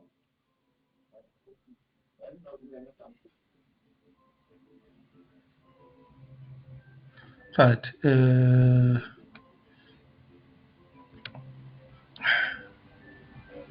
All right. What I mean here, in test-driven development, you write your test first. So I'm gonna have a function called volume. You'll give it some numbers. It must give you what? It must give you the product of the 3. Then when I call console log here, of course the compiler is gonna tell you this is a null. It doesn't know this. It has not been created because console log is not a testing tool. It will crash and say, I don't know this, what it is. And then we come here and create a function, volume, and then we give it wrong parameters. We give it x, y. And then inside here, we don't do anything in it. The compiler is still going to complain and say insufficient parameters because I've got only 2. And I'll say, if you realize here what I am doing, I started with a test, and when I run, there's a problem. That's good because the problem is directing you to calculate correctly. And then I realize, oh, I have 3. I run, then I get nothing. Say I console log, there I get nothing. How? Why? Because this doesn't do anything inside. That's okay. Let me make it do something. Let's say I do this. Then I do the computation properly. Okay, let's say then I do that, what we call it, runtime, syntax error, like this. I put a wrong computation. Then I run. It will run. It will produce the answer. But when I inspect the answer with a simple values given here, I realize, no, something is wrong. Then I go back to my function. Then I check. Remember, I wrote a test first using console log, although console log is not a testing library. Bit by bit with the error, I'm going back to start creating the actual function in a perfect way. Rather than you write your function 3 of them, or here 3 it's a good example. But what about if they were like this? You keep on writing your function because you are after time, you must finish your code. You create this function, you leave, go and create this function. Now you've got 27 or 1,300 functions, then you start integrating them. Hell starts bugs coming out. Then you've got all these things. Then you start fighting the rest of your time trying to hunt and find those bugs. Now it's a hell of a job. Why didn't you create the first atomic pure function, test it? And then when you are a little bit satisfied, it's working as usual, you go to the next one, another pure function, atomic function, that does one thing, test it. Then go to another one, test it. Then before you go to million functions, do your integration of the 3. Do integration testing. Then from there, you move on to the next step. Right. So in this case here, when we are here, then we realize, okay, this is wrong. Let's do it like this. But still, this is not a testing library. This is where now I'm jumping you from a console log onto testing tools that are available. Fortunately, I've got a simple testing tool which will start you is called Jimba. Jimba. Yes, I'm just going to show you. It's a very simple. It will test your front-end JavaScript as you create your code. Other tools, professional tools for, we call it unity testing, where you are testing each atomic function. When there are million unity tests for million atomic functions, you simply run the file for 2 hours. It will go pass, fail, pass, fail, pass, fail, pass, fail, pass, fail. And you know which are the failing functions, pull them together, you pass them by correcting their mistake. In so doing, you are reducing a lot of 60-70% of bugs. If you realize now, you should be a better programmer today now, by just following the functional style. Those a few hints I gave you. And number 2, test your code before you create it. Then create your code to pass. You get my point? Now, I'm coming to something else again. Now, let's convert this console log to JTest. Now, J is for that library, Jimba. I'll show you, give you the library. But you can learn it even without seeing it. J is Jimba. And then test, you are calling Jimba with a function test. Now, it will want some titles for your test. When you are doing testing, whether you are using Mocha, you are using all these other, what you call it, common testing, unity testing tools. You need to give your test a title. What the hell am I testing? Testing here? Here I'm on a demo functions. This is where I am on the, probably the first one could be a class name where this function is in, or a file name in short, or you can define your major group. This is the group name, because under this group name, I can write 2, 3 tests. I can test the multiplication, I can test the volume, I can test the area, I can test the volume. That is why I'm on this writing different tests. So the next title is exactly what are you testing? In this case, it is the answer. So there is first this group description. And then the next one is the unity test title. You can even make it more meaningful here and say testing V answer. So V answer is this one. It will get its value from this computation. Right. And then you put the actual variable here so that whatever answer or value is coming out from here, and then from there, you match it with your expectations. So expectations, we have got several functions which are called match makers. For example, I can use EQ for equal, isn't it? I know if answer is given 2, 3, and 4, and it's multiplying those 3, it should be equal to what? It should be equal to 6 times 4, 24. So here I simply say EQ is a matchmaker, 24. So now you see the console log is now a test. It's a test. Now it's a unity test. When this runs, you will see it when I show you. This is why when you see that code, you'll see the green ticks, pass, pass, pass. Should there be an error, let's go back to the logical, to the syntax errors like here. We have got a plus, it could be a minus, it could be a division when we don't expect it in a volume calculation. Here, it will put a red cross and say fail. Why? It will tell you, I am expecting 24, but I got 10. It will tell you I got 10 on this line from this function.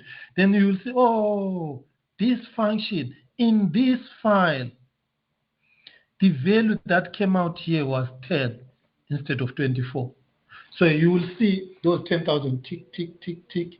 And then from there, you'll see the x's, the x's, the x's, the x's.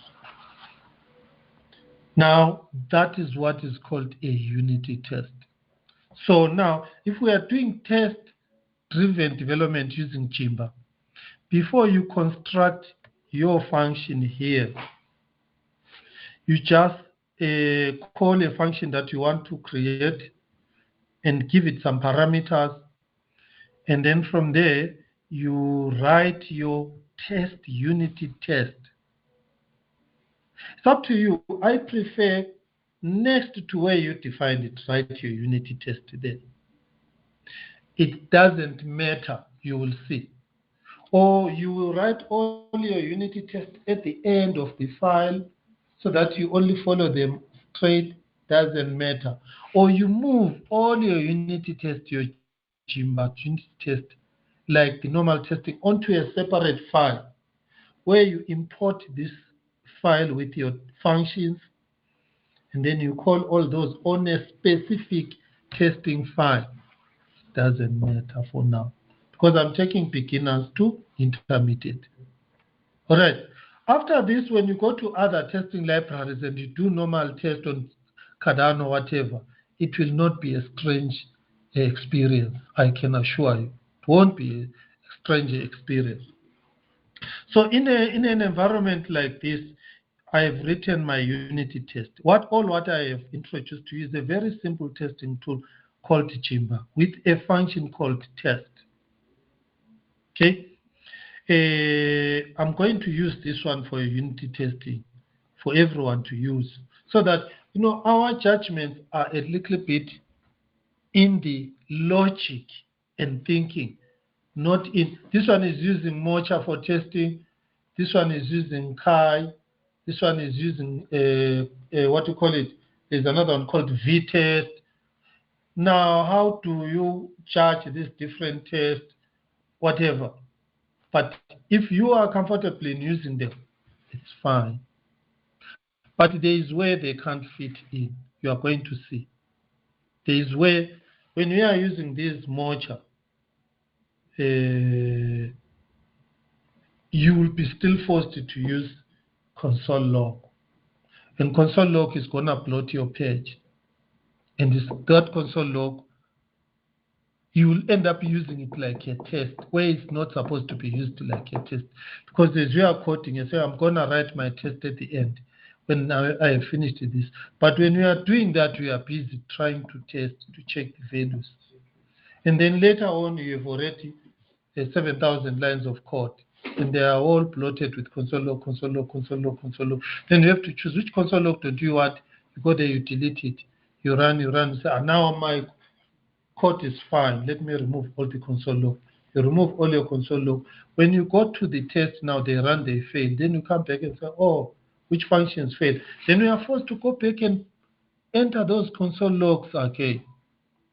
That is where, when I was creating Chimba, I just hit 3 birds with one stone. It will be a console log. It will be a testing tool. You get my point? In one file. You code once. You don't code. You write your code. You go back and write Unity test code. So your effort, your hours have doubled. Or you hire a testing writer, somebody to write test. You write your functions, is writing test. This is the standard which is happening with enterprise applications, isn't it? But for beginners, that's why they say to hell with testing. Why? Because all these things are complex. The beginner has not yet even mastered JavaScript itself to code. But now he's got all these 10 times things in the head to have Git, GitHub, test, these dependencies, NPM, Node, then you've got to have API calls, then it overwhelms. Then at the end of the day, you achieve nothing. All right, let's see if it will work. Right, I want to give you different matchmakers and where to find them here. You can just guess if EQ is equal, LEQ is less or equal, that I've given you. GEQ is greater or equal. Very simple. Greater or equal. And then equal is EQ. There are some like range, they are null. I'll show you where to find. Okay. Right. Any questions from here? Then I'm going to move to the smart contract now. With what I have said, I've set up a good background for you. We get on to the smart contract. Right. First, let me see. Any questions are around here? Are there any questions from you guys?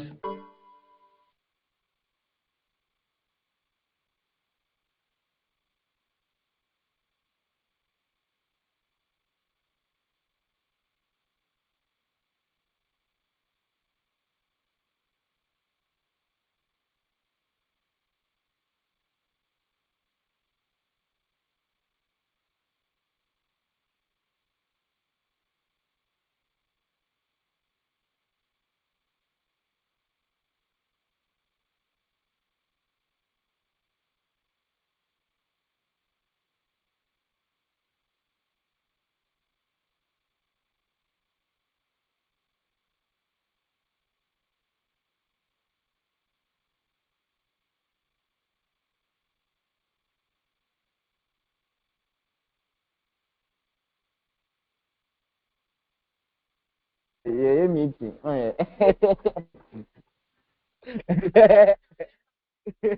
These are boy.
Right. First, I'm sorry I got disconnected here. Like I've always said, we will always get this disconnection later.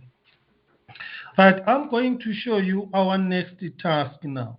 The first thing I'm going to show you the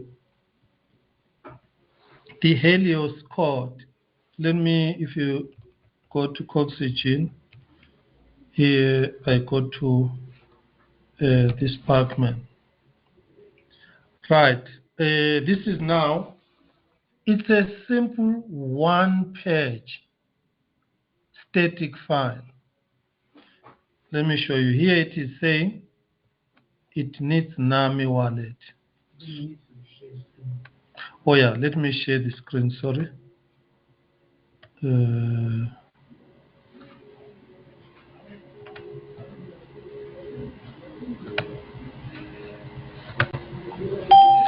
So the first thing is I'm going to show you everything in the functions.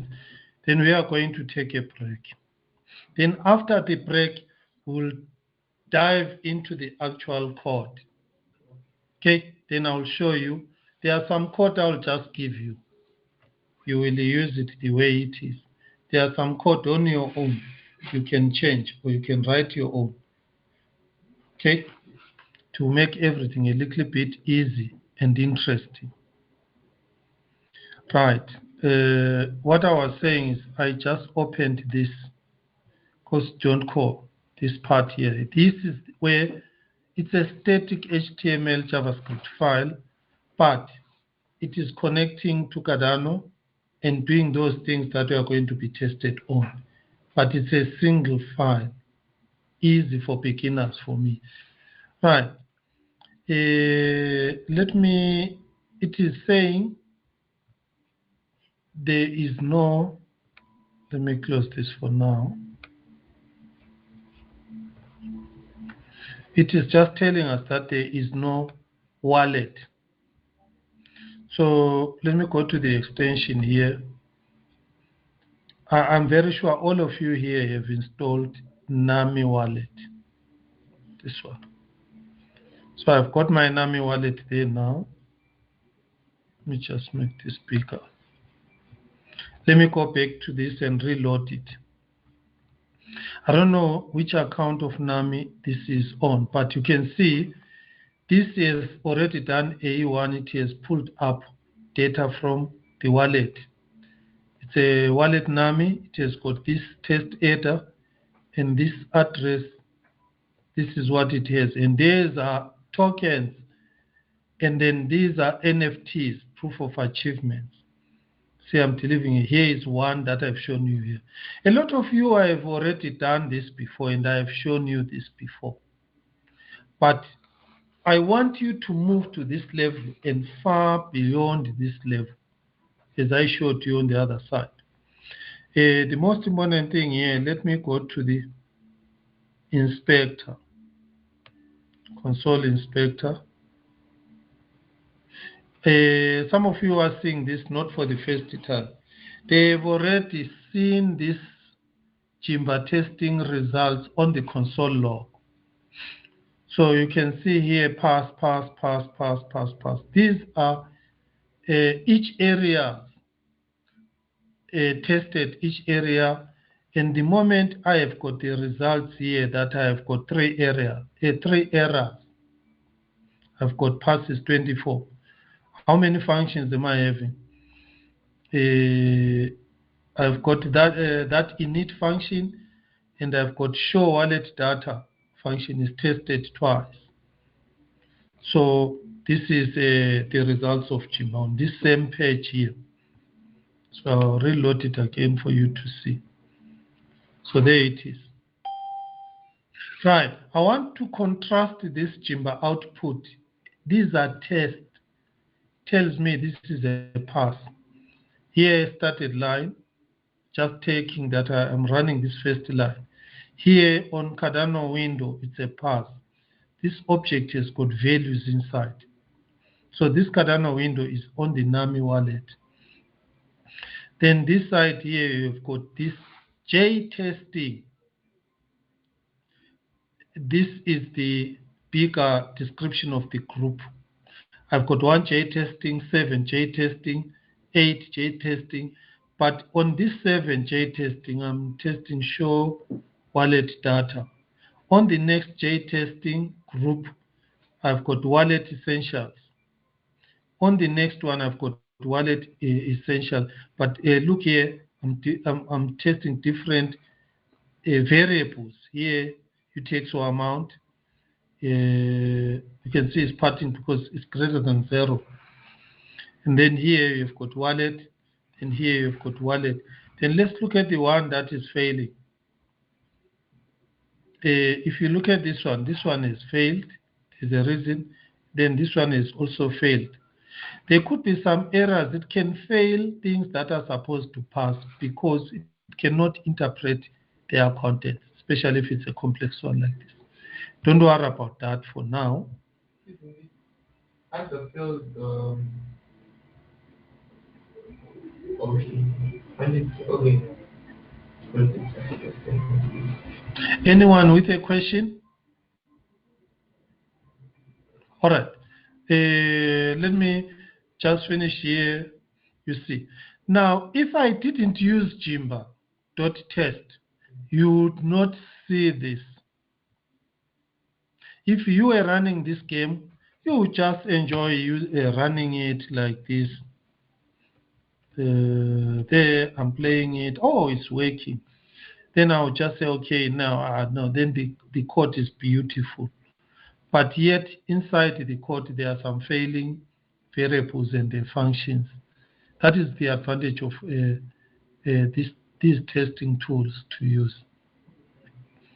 They give you confidence. So say I was buying this code and the game, everything. Then it has caused a run. Then I see how many tests are passing, how many are failing. Then you've got that little bit of confidence. For you to gain bigger confidence, you must move beyond what I'm showing you now. Right. Now I'm going to show you the actual code for this. And there are two ways to show you the actual code. I can go to the source here, page source.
Right, I'm back.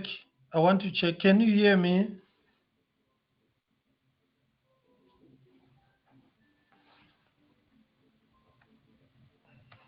Check. Okay. Yes, Mr. MP can hear me. I'm sharing the screen now.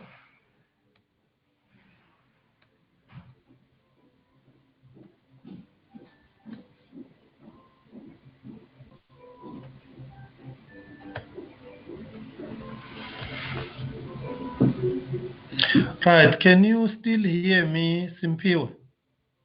Right, Mpo says yes. Can you see my screen? Let me check. Show you the screen. Can you see the screen? You can see the screens now. Right. I'm going to go to this page here. This index file here is index.html.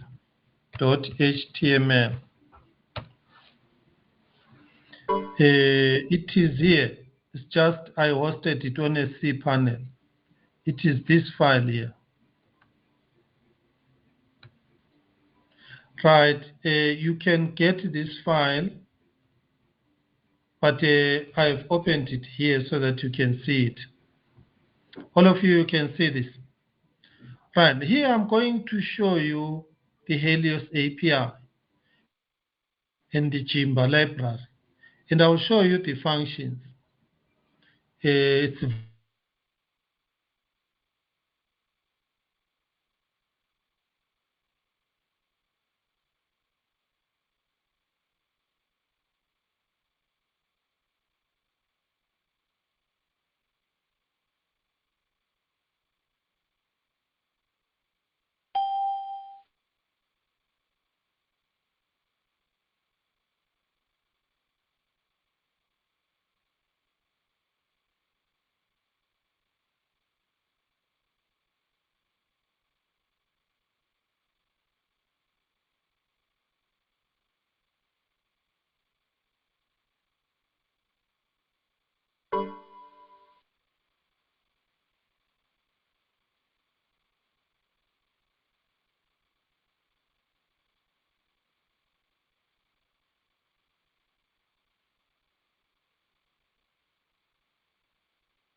All right, I think you can hear me now.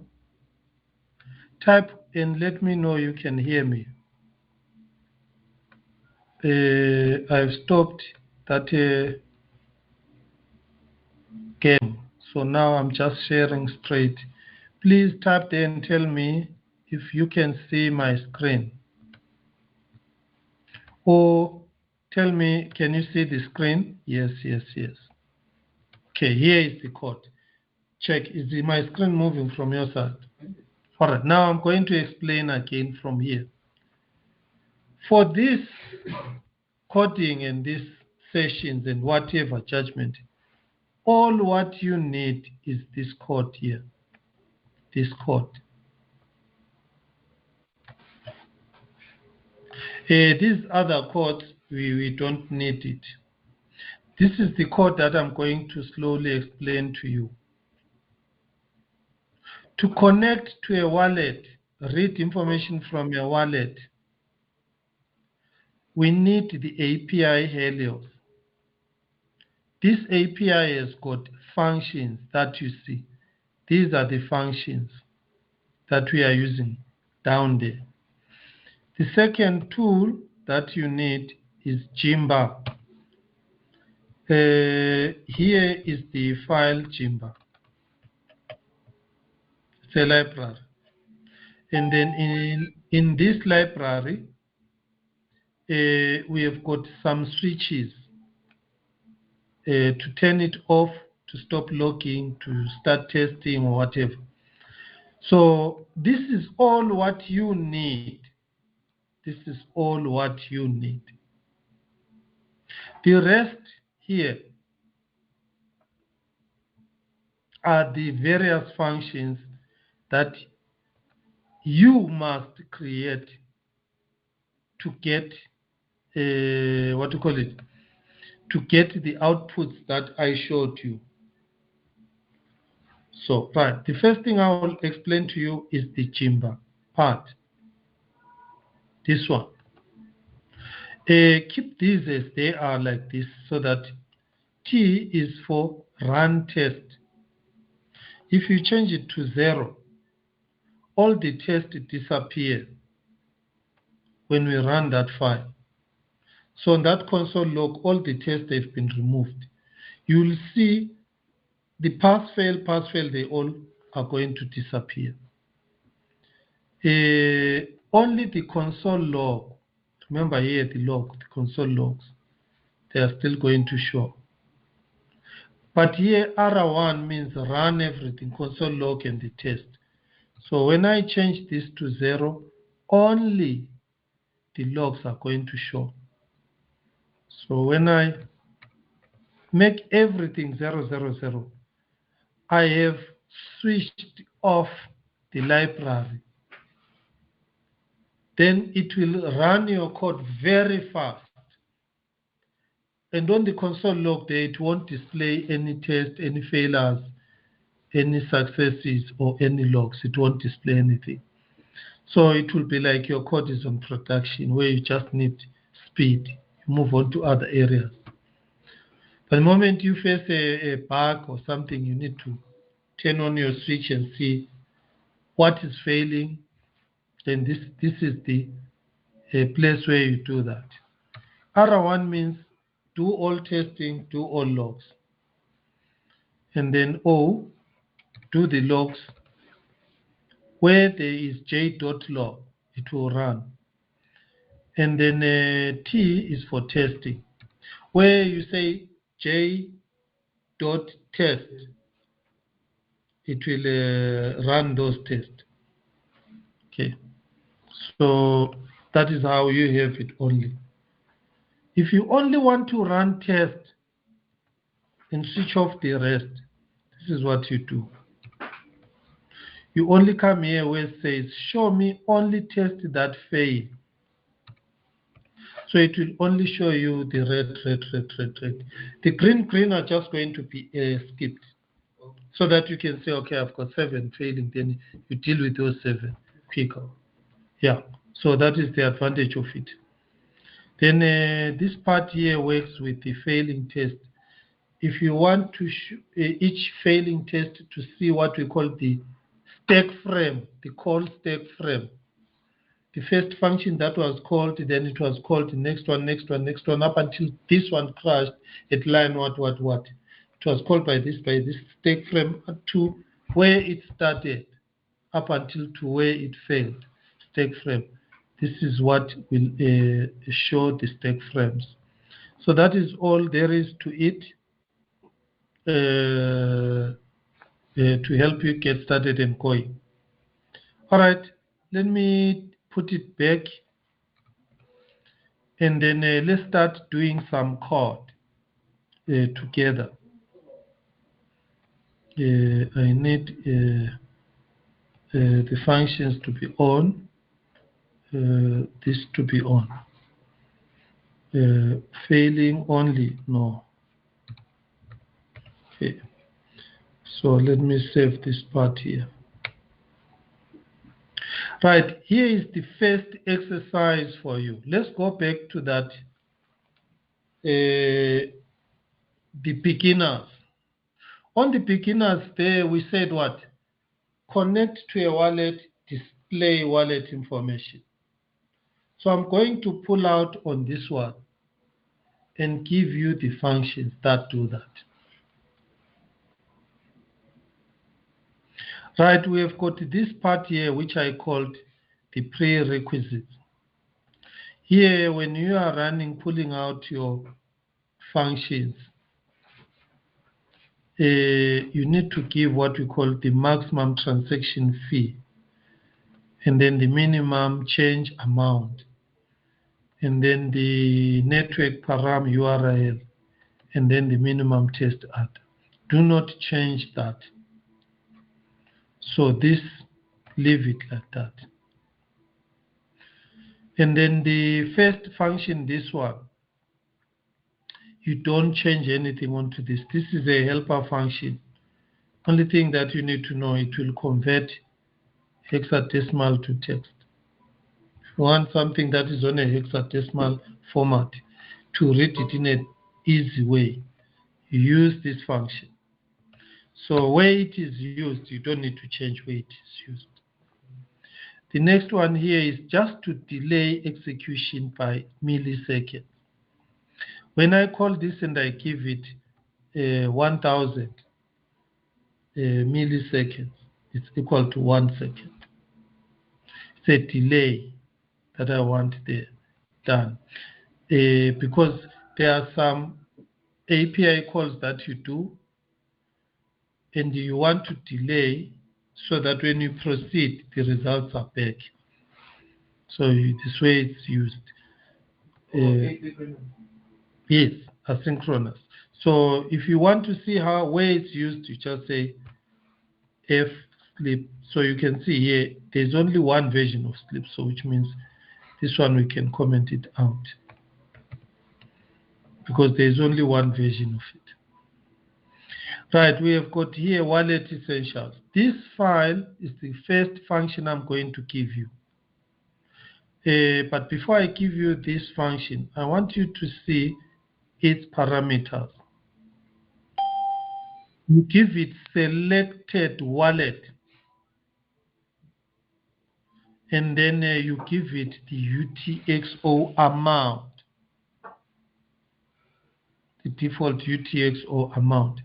Let me go to where I am calling it. Right, I'm calling it there, testing. You see JTest. This is the JTest I was telling you about. I'm calling it there and testing that what it is giving back the wallet is an object. This brings me to the matchmakers here. What are the matchmakers that I have here? For you to see the matchmakers, you need to go to the library itself, which is Jimba. It has got documentation. When you open it, right, let's see here on the documentation. And then you go to matchmakers. Right.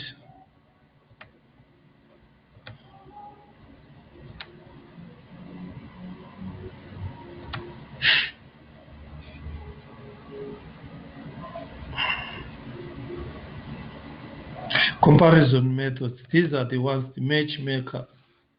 We have got between. We have got EQ. You see EQ is for equal. You see it there. You have got less or equal. You have got null. You have got object. If the answer returned is an object, is a JavaScript object, it will pass. If it brings something that is not an object, it will fail. If the answer returned is an array, this array, it will pass. If what is returned is an object, it will fail. This is important when you want to iterate the elements of an array. You need to know first what I'm getting is an array, not an object, not a variable. It's iterable. NEG means negative. Here, when I just match .neg, it will check the value given if it is negative. If it is not, like it's positive or anything else, it will fail. If it is negative, it will pass. Positive here. If you want to deal with positive values, you need to check each one is positive. So your J-test must check positive. Then you check if it is true or false, which is Boolean. Check it's a number. You know, quite a lot of people enter strings as numbers. Sometimes you are adding something that is not a number. You are multiplying things there on your function, calculate volume, and it's not a number.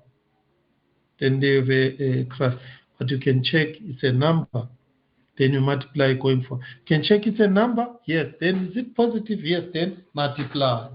So that is why these checks tests are very important. This checks if it's a string, and here it checks it's not null. I think there are some that are not here on this library, like undefined. Now, I'll show you where you can get Jimba latest. I'll show you. You go to GitHub. So you say github.com/wims.io.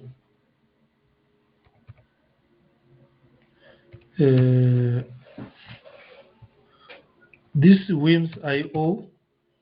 Let's go to wims.io. And then you log in. You need to log in. I'm not logged in. And then look for Jimba JS.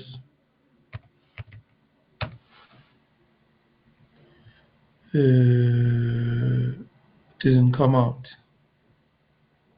Right, let me show you another easy way to get it. Go to npm PM. Just type npm. Come here to npm. And then under npm here, the search, just say add Jimba. Right. It is number 2. Jimba is a tool which is a console log wrapper. It improves console logging by adding these features. Version 1.2.3, Jimba. It always comes out when I put it. Then when you go to this part, it will give you a GitHub link. So that is where you will find it. So I made a mistake. I said wims.io instead of bc wims. This is where you will find the Jimba file, or even here at npm. You have got the source code. You go to the code here. You'll see the source code for it. Here there is some documentation to help you read through these 1, 2, 3, 4, 5, 6, 7, 8, 9, 10. Some of these have been updated. They don't exist anymore here. They have been updated. So, but some of them, they are there. You see the matchmakers, the comparison method.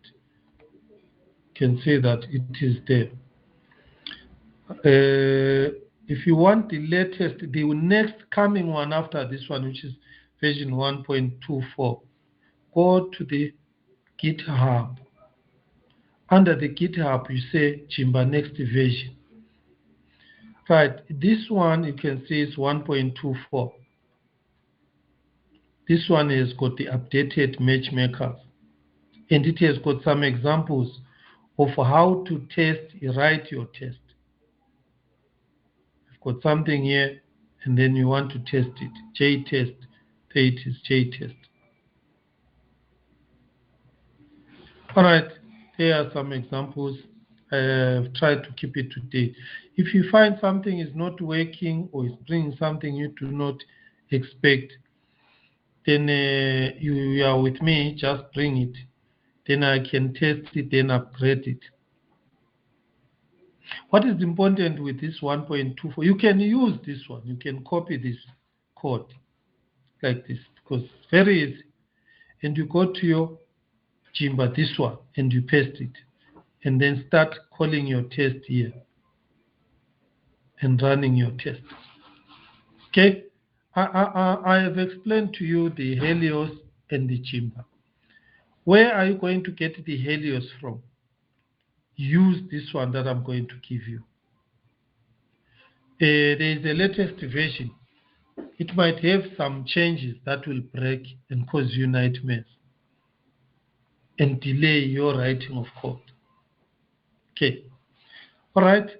So what you are going to be given is this code, the top frame code, as a boilerplate, as an example, on a website. Then what you need to do, you need to write this code. You follow the example that I have shown you here. These activities. Let me show you those activities.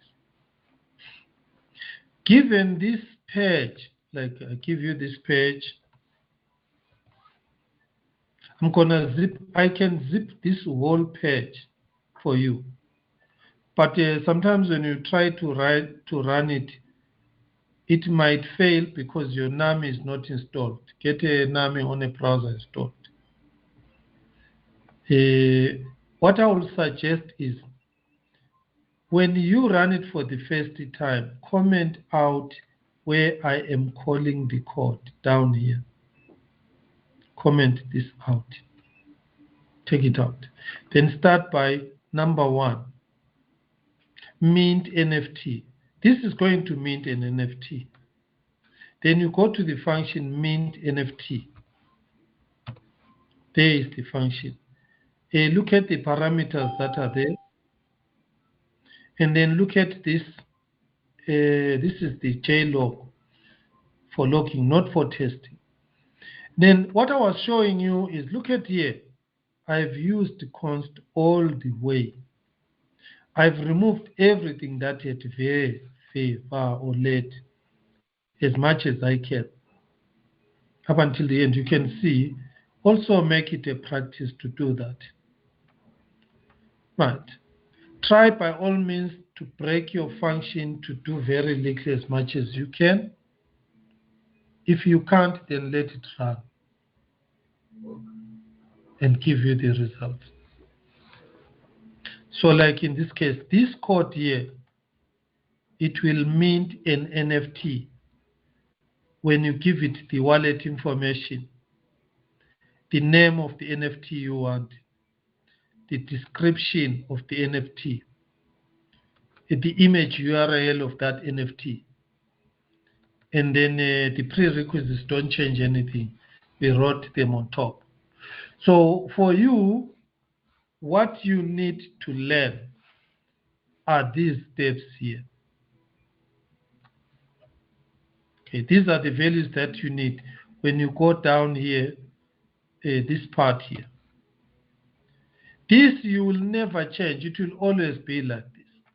It's a TX, is a transaction class created on the Helios. You instantiate it here. You can see it says new. Then I'm using this class. I'm adding inputs. So these are UTXO inputs from a wallet data. This wallet data. Where does this wallet data function come from? There is this wallet data here. You see, there it is. This wallet data is coming from this function which says wallet essentials. Basically, wallet essentials, don't change it. These first two lines, don't change them. Okay, you don't change them. Right, let me test this. I don't know when I test this if it is going to work or not. Why? Because sometimes when it works, you can't hear me, you can't see what I'm demonstrating. But all what I can do is I can just comment out this line, go to the next line, comment it out, and this one, comment it out. This part, comment it out. Then you run this wallet data with all these others, number 1, 2, 3. It has got even the function send wallet data. Now you need to pick up an MPH, minting policy hash, from your wallet. What is that? Come here on your wallet here. And then on your tokens, like this one here, this is the policy. That is the MPH policy. Copy this. That is what you see here. Then here is the name of the what? The token that I'm going to mint. Okay, maybe we can try it so that you see how it works. So here, let's mint. Here we send an asset. Where are we minting? Here, let's mint here. So what we do, let's just comment out this. So when I've commented out this, this is the only code that must run. Right. This part here, it's the UI, the buttons, the boxes for typing the name or whatever. It's a UI for displaying information that side. So there's a question. All right, let me attend to questions. Thank you. What is the question? Sunny, you are not really getting me. Yes, sir. All right. Which part? Where must I start? Let's start from the Jimbanes version.js. I don't get how you did that, please. All right. This link, all right. Can I just give you this link? This is an upgraded Jimba version. Okay, sir. You don't need to use this one. The only difference is this is the next coming Jimba version, which is the version 1.2.4. This one which we are using here is version 1.2.3. It still works and it can still achieve what we want to achieve on what I showed you here.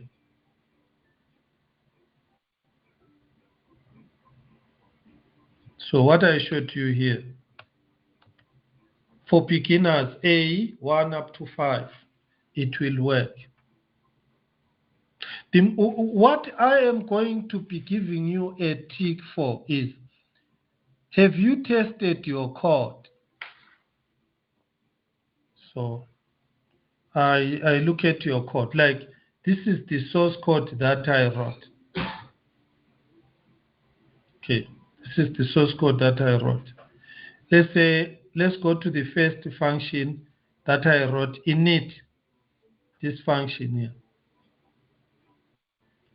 Right, all what I want to see on the init,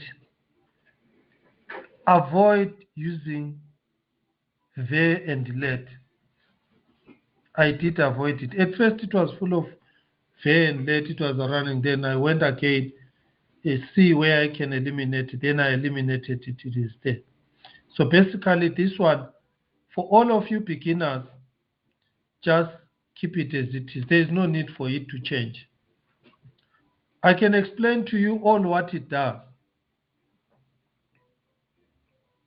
It checks the document object window that there is Cardano. There is going to be Cardano if your extension has got NAMI enabled. That's it. And then here, that's why it says if not undefined. Otherwise, it is undefined. Then it will stop from there. And then it will display this error to say, do not carry on. So basically what I'm saying here then there is a Cardano object in the DOM. Is that NAMI? Yes, then you know it's a NAMI wallet. Remember, you can enable 5 different wallets. But the moment the first one it sees NAMI, then it moves on to the next. Get my point? So you can disable NAMI, enable the next one, which is eternal. It will come here, see, no, NAMI is not there, then it checks. The file is eternal, then it proceeds. So this in it, all of us, we are just going to use it as it is. That's the one that quickens our work and make it easy. That is that first part. Right, the next part is like here, this function send assets. Right, you look at the parameters that I'm giving it. Wallet data is given to you. Don't create it if you don't know. Just use it the way it is. It will pull out wallet data and display it on the UI. If you want to check wallet data as a function, Please, can you share the link to the GitHub file you are on? Because it seems like my one is different from yours. oh, I get you now. This information is not on the GitHub. Let me copy this information and share it on Jimba Upload. Do we agree? Do we agree? Yes, sir. What I'm doing now is I'm creating a new file. I'm adding this. This is the JavaScript that is on the static page only. It's a collection of functions only. So let me share it. See, time is going now. Right, I'm just going to share it as a JavaScript type module. Right, Helios testing. Right. It is an HTML file, so I need to just zip it for you.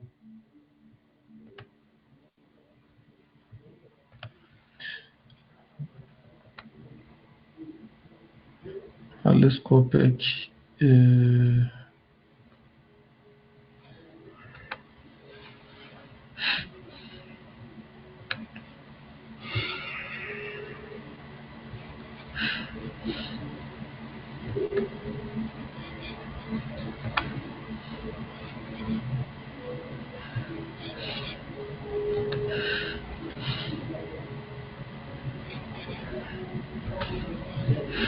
Well, I didn't see where I saved it.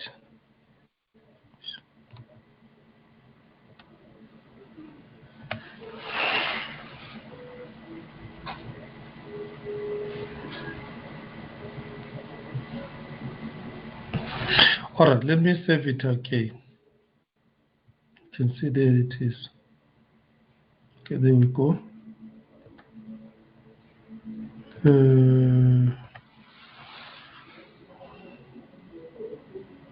Okay, there it is. It is under this Coxygen. Okay, let me zip it for you.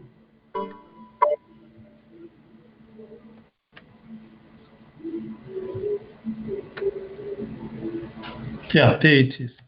So I'm uploading there for you to go through it. There it is.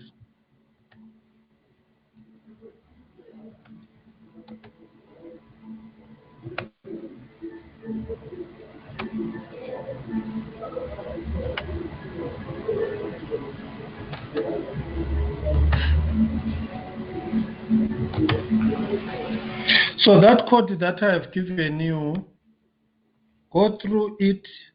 This one there, it is there. Download it, inspect it, look at what it does. Then create your own HTML static file and then run it.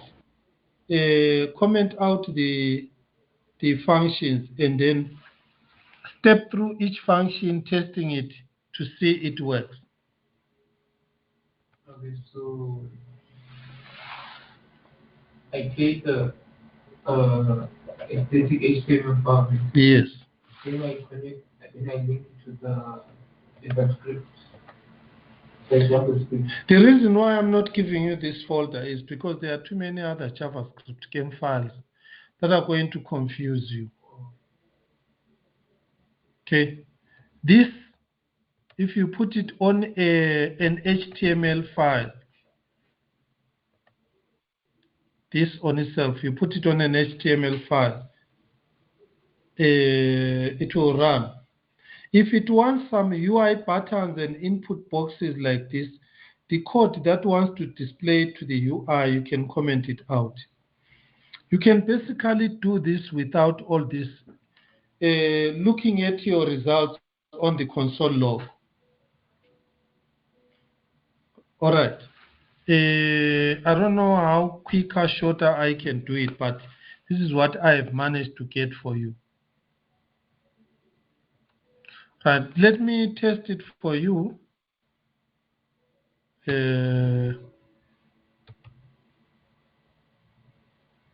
Right.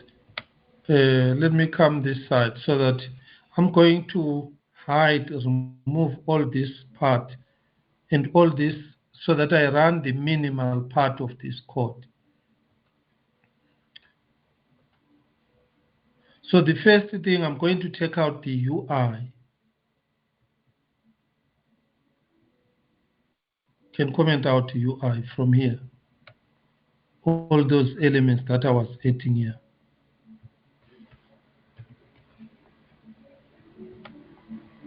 So when I run this, it must be blank.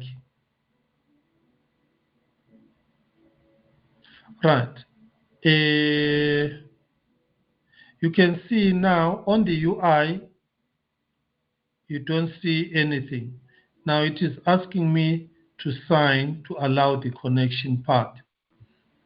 Now let me turn off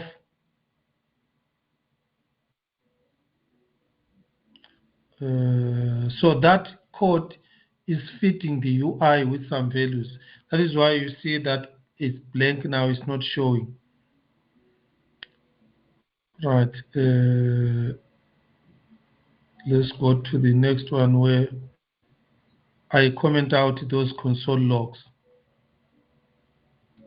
So change this one to 0 and then this one to 0. I've got the functions, put them 0. So that you start with what you understand. Then you come this side. When I run this page, you see it is not displaying anything. You've got this console log, which is on play game number 15. Ignore that one. But you can see here, it is only running that blank UI. Now, let us test one aspect function here. One other easy way is minimize these functions. The way I have minimized them there. Right, I want to test this mint NFTs. Right.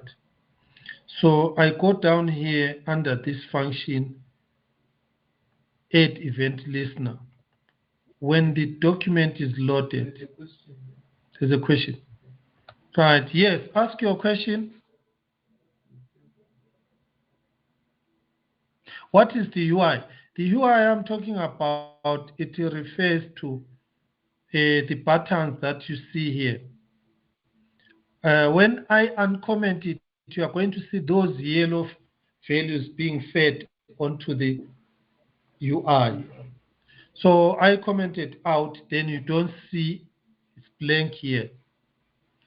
If you want completely to take out all this so that you are only seeing your results on the console log, you can comment it out here.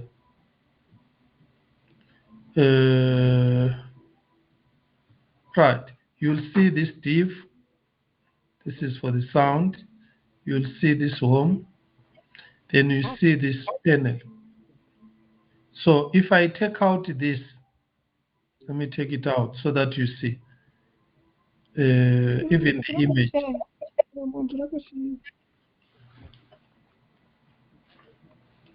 You can you see or you can't see? They can see. You can see. Right, there we go. Right, when I leave it like this and I save, I have made this page blank if it's confusing you. So you just run it. Do you see it's just now blank? And it is now saying connect your NAMI wallet or Lace wallet. It is like that. Okay, so there is a code that I took out that detects this. But what I'm trying to show you here is from here now, you can comment out your stuff. Take it step by step. Right, you can see here, this is the only two things that are running. These two are the given. They are joint functions and classes of Helios that will pull out wallet information from whatever the wallet is there for you to work on it. You can see that. There it is. Now I'm going to open one line each so that you see. Right, I'm going to start with this part here. Take out this one here. What this will do, it's gonna use this show wallet data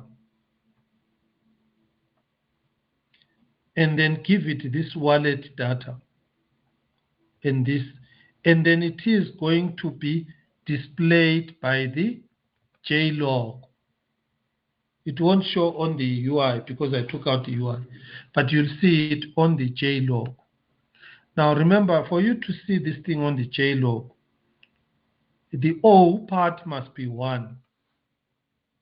If you are not sure, just put the R1. It will run everything. So let me run it here. This time, I'm going to be getting my results this side here.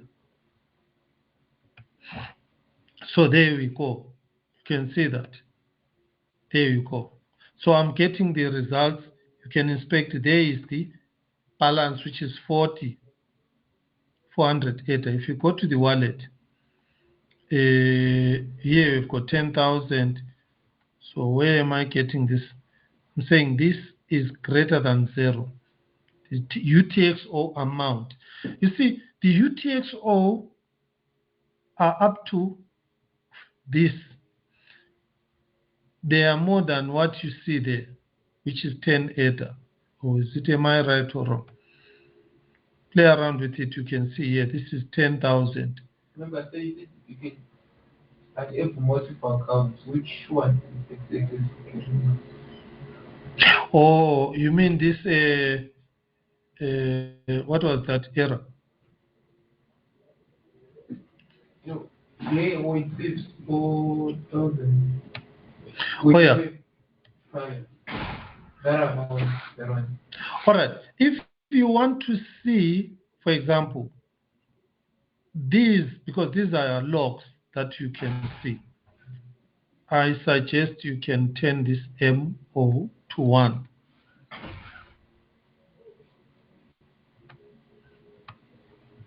And let's run it. Then you see what it does for you. You want to understand, all right. For example, here, this C window, where is it? It is on Chimba, line 149. If you want to see where is this code that is showing me the NAMI wallet, go to Jimba 149 again, JS. It's not Jimba 149. Let's open it here.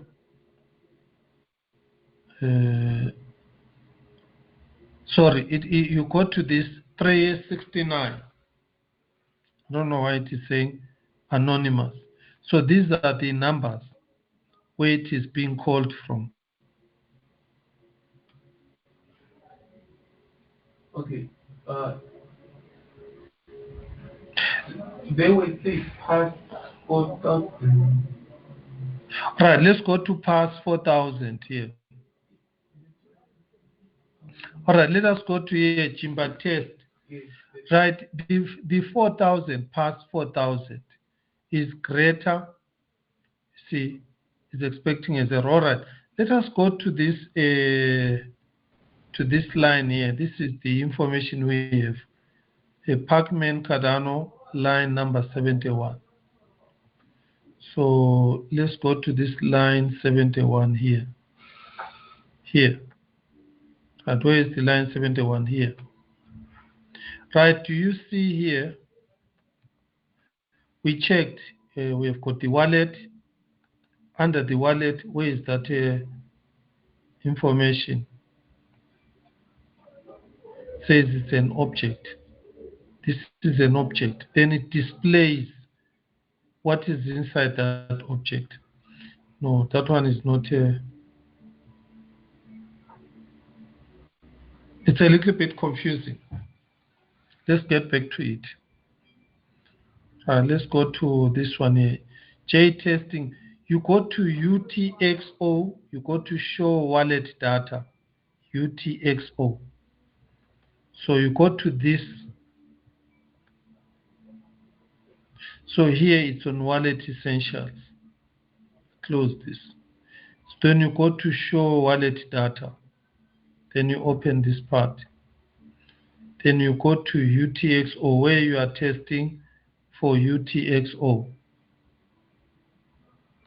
So one way to get it very quick, just go UTXO.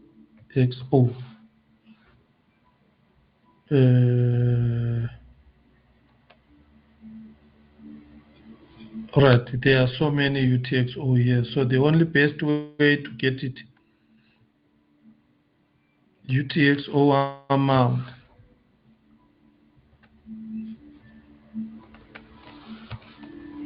Right, there we go. That is the first one. We check greater or equal. There we are giving it that parameter. That's number 2. Number 3, yeah, this one. I think it's this one, number 3. Here. Here, wallet essential, this UTXO amount supplied to this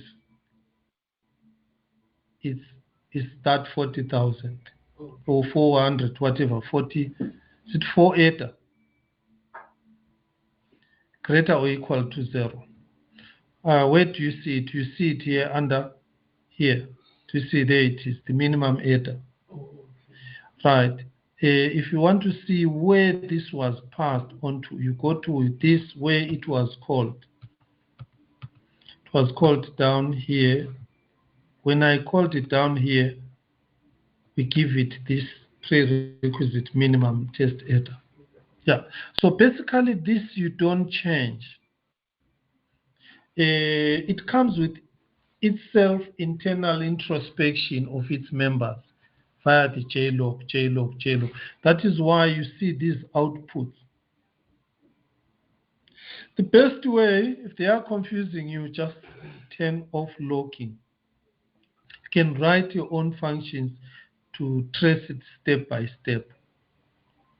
So if I turn off this, put a 0 there, and then put a 0 there. And then also turn off O. It's a 0 and 1. 0 is off. Oh, yeah, like this. It's false, which means run this test false, don't run it. 1 is true. Any number is true. but basically we use 0 or 1 for that one to simplify it. So basically I've shown you how to tick on, off here. I think let's stop here because my time is gone. I didn't know this thing was going to be so long, but I have given you this code. It's simple JavaScript.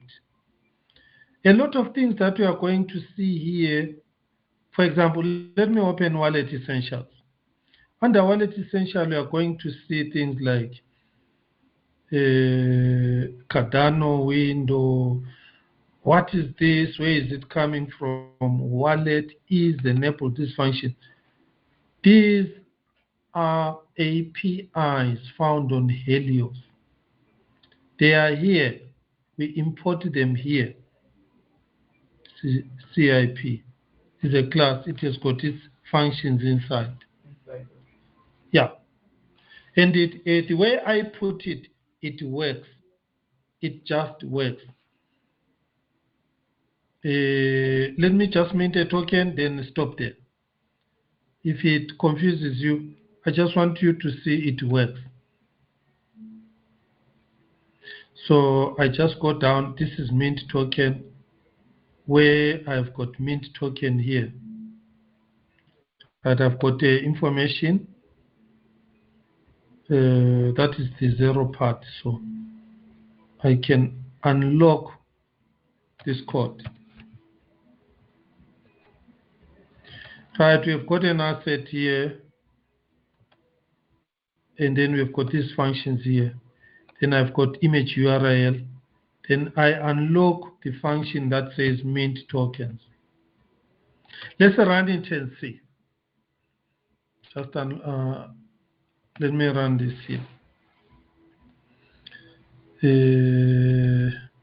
Right, we have got set attribute. Okay, you need some UI to be there for this to run. So I think I took out a lot of UI. Correct. Then the UI is there. Let me comment out again this part. Yeah, it's commented out. Now let's run it. Right, before I run it, let me see. This one is coming from wallet data. This one I hard coded. This token name. The URL I hard coded, the image. So wallet data, is it coming from your wallet? It's here on number 370. Wallet data is going to check which wallet is there, which is NAMI, and then pull out those wallet information balances, NFTs, tokens, and then produce them here as a what? As an object. It is needed here to be used when we are minting a token. Yeah. And let me come here. Let me run it.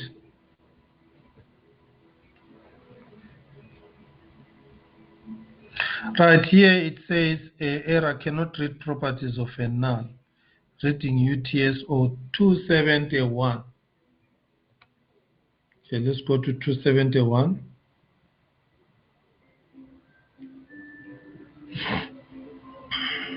Which is here. Right. We have got this UTXO here. It is failing. What makes it fail? It means some of this information supplied here is inadequate. You just post this. I suggest uncomment this code here before. And then when we are commenting this code before here, remember there is a 0 there, you don't need that. Let's do that. Right, there we go. Says you need to connect your NAMI wallet. 375. There we go. Right, this one where it requires us to connect NAMI wallet. Nami wallet is connected.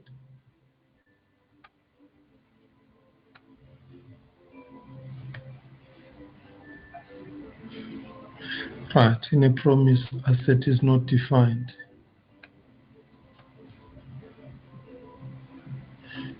We have this, we need this asset. We need this image URL. Okay, my time has run out. I've given you this whole code. I've given you the standard that I need, functional programming. This was the first session. I'm left with only 6 minutes to go. I can extend it maybe to 2:30 so that I get feedback from you. Let's first go into the what we need for money, then I get it. Number one, I want you to produce code and write test, display test header. So the easiest thing you can do, go the atomic way and the functional way. On the code I gave you, just write the first function that will display test header only. And then it's there, I've given it to you. Copy it out, remove things, I mixed it with some other things maybe. Let it be on its own. You need to know to write it from your head because those steps don't change. This is what I mean. So you see display test header from your wallet. So if we come here where it says display wallet information, if you say here show wallet data. So it should show on the UI. Or you can console log and show it. Right, this is the code. Show wallet data. Here, this is the code. Right, you need to have UTXOs. Once you have got the wallet, this part is given for you. Just use it the way it is. If it breaks and doesn't work on your computer, this is where I will come, correct it and check why, then make it work. What will make it break is the wallet. If the wallet is not on your browser, it's going to break. Number two, the wallet has got no test header. If there is test header but the wallet has no collateral, you need to make it have collateral. So, and if a wallet is there and is on mainnet, it will make it break. If it doesn't have collateral, come here onto the collateral side, add 5 header test collateral. If these are there, there's test header, it's on pre-production, there is collateral, that must run. If it doesn't run, please just call me, send me the code, say, I'm having errors here. This function, you just run it and call this init. After init, run this and inspect what it is. Start from where you know console log. If the JLog is confusing you, start, say console log. Look at what it is inside. And then move on to the next one. Console log, see this, because this display wallet information is used here to get an asset. Right. This code here, it must run. This must run when I call this with wallet data, this one here. If it doesn't run like me, it could be one of these, areas where, okay, maybe there are some areas here where it wants to assign it to these components. You can leave this uncommented out. It won't kill anything. Right, let me test this wallet information. So which means from here where it says element, document, get element by ID wallet. This is that element, DOM element where I'm going to display wallet information, wallet name. You can see here wallet.name. Right, let me test it. It's not complicated. There it is running. Right, it is already displaying those other parts. Let's go to this UTXO part.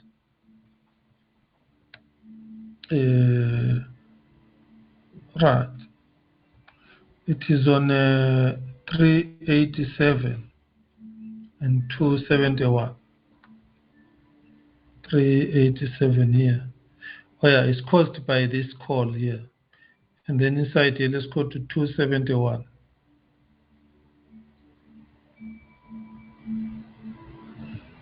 This part here, wallet data.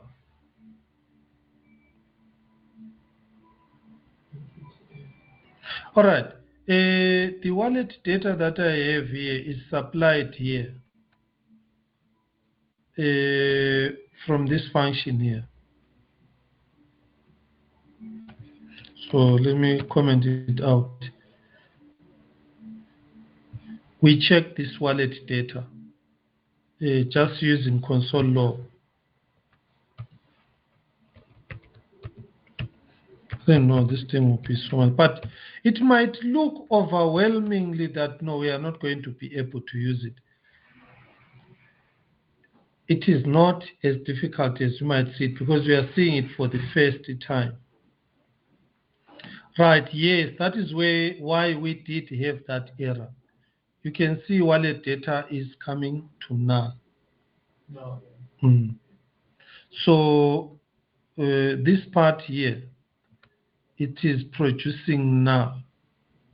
Okay, then let's go to the first part. Check the wallet. Just using a simple console log. NAMI. Right, it found NAMI. Then here, it had some problem. Now, let's go into this function here. We give it NAMI, and then we give it prerequisite minimum header. So the problem is inside this part here. Okay? Right, let's go to where it's created. This is the function, wallet essentials. Right, on wallet essentials,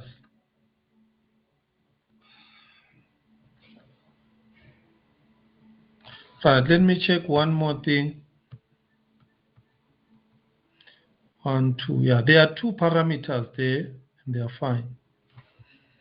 Now, I used the JLog to trace if these values are bringing something or nothing. That is why I need the J testing one. Let me run it. Right, there it is. You can see where it is failing there. So the first one, select wallet, is a string, is all right. The second one, Chimba. Third one, UTXO amount, so it passes. Next one is wallet and object is there. Then you can see the wallet is enabled. And then we have got a wallet handler, which is a pointer. And then there is the wallet. And then you can see the wallet has got 2 UTXOs. You might ask a lot of questions. What is UTXO? What is API? What are all these things? We will discuss them and explain them into details. But it is failing here where it says asset is not defined. At this 480, 418. So let's go to 418. I commented out something maybe that was essential. Right, let me go to 418.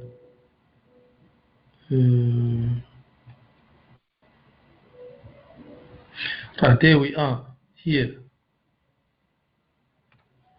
Right, it says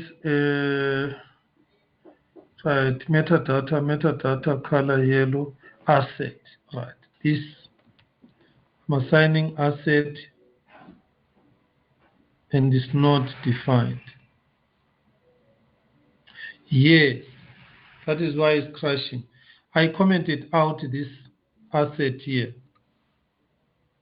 And for me to have this asset here, I must use this function get asset and give it this part here.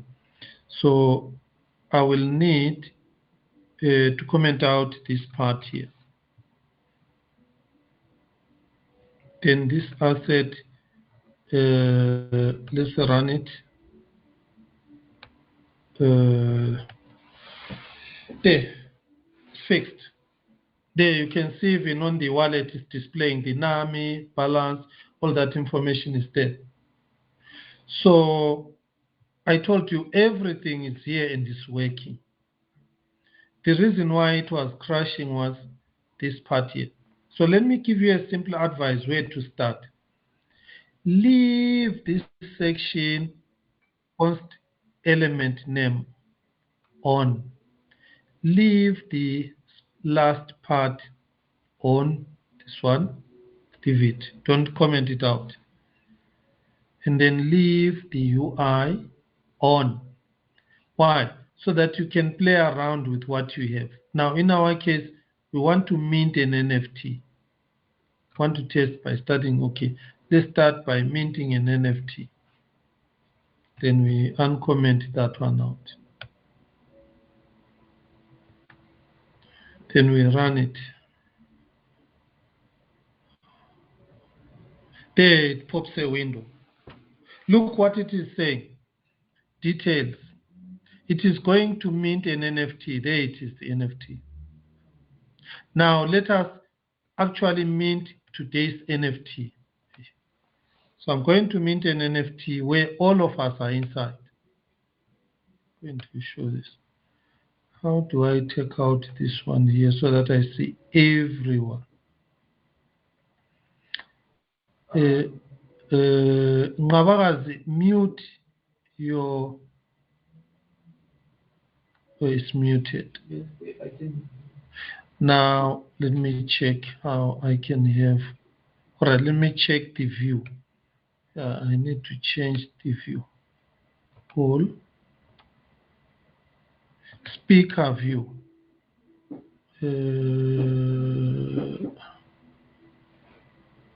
Who was speaking? The speaker view.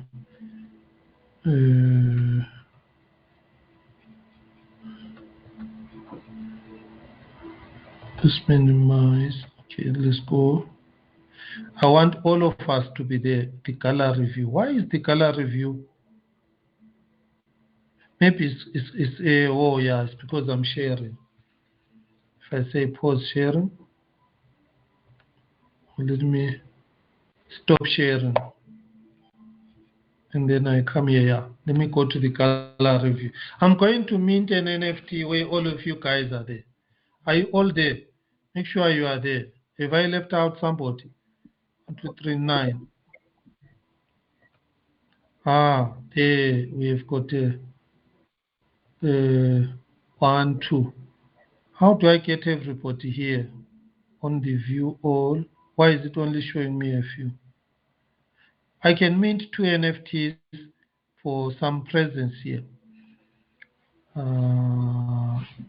What is the default? All right, doesn't matter. I will do this. And then take this picture. You will see where I'm going to put the picture, but it's not showing the date. You know, the date will be on the metadata. Okay, there we go.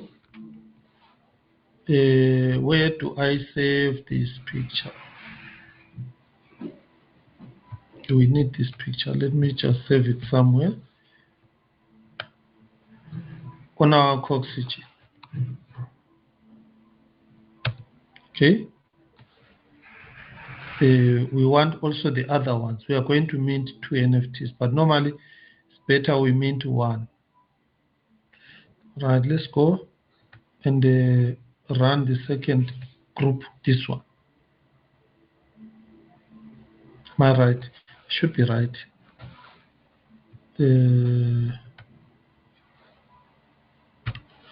Okay. Make sure you're on this group here.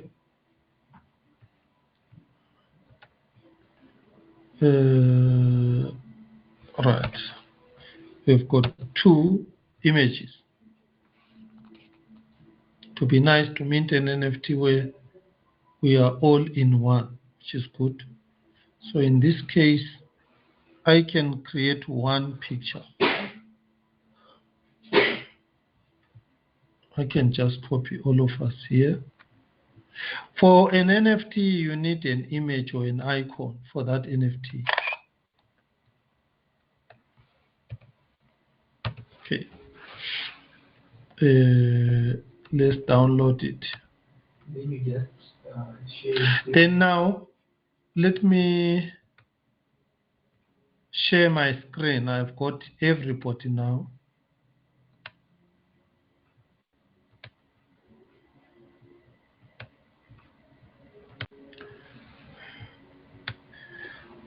Right, let's go and inspect this code for minting. We need to have an image here. The image must have a name. The image must be here. It must be in this folder. So you know your folders there. So here, I am going to look for that folder. Images. IMG is this one. No, it is not here. Right, here. Right, we have images here. This is a direct, then we have got here, proof of attendance, then we have got here. Let us have this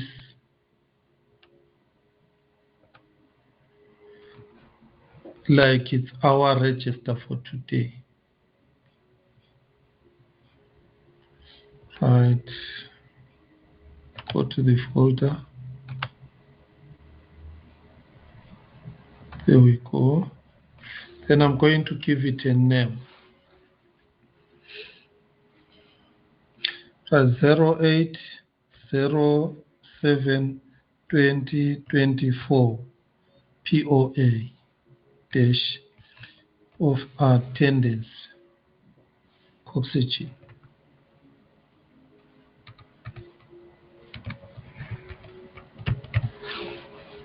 Okay, for now I'll give it that name. Then I upload it to this directory, because if I don't upload it to this directory, then the image will be blank on the NFT. The NFT is going to reside on the blockchain. That is one thing you need to know. But let me look for that image. So for us, it can be the local. Yeah, just images there on your local. Okay, you get it. Another thing is you can use an image that is hosted on the website, because when the NFT runs, it is running on the blockchain. That is what you need to know. It is not running on your local machine, although the static file is running on your local machine. It will not save to the blockchain if you don't have internet. You need to have Wi-Fi and internet. Right, I've got this. Then I copy this name. Then it becomes the name of the NFT. So I simply change this part.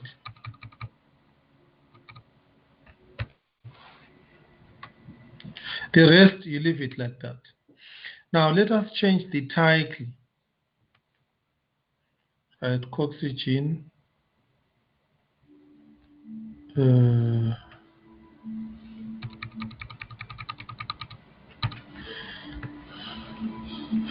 Mock.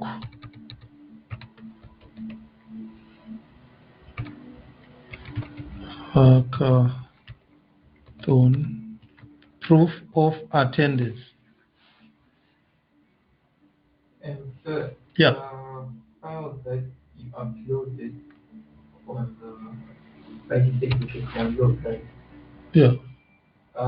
If this is a library from Is it Jumbo? Jimba. Jimba. Okay. Oh yeah. You do something prior so that you can access those. Right, you've got a very good question there. You need this link to get the Jimba. Or I need to upload also this Jimba file. I think I'm getting you now. You see this Jimba file. You see there are two files when you run you need to reference. You need to reference the Jimba file or you need to reference the Helios file.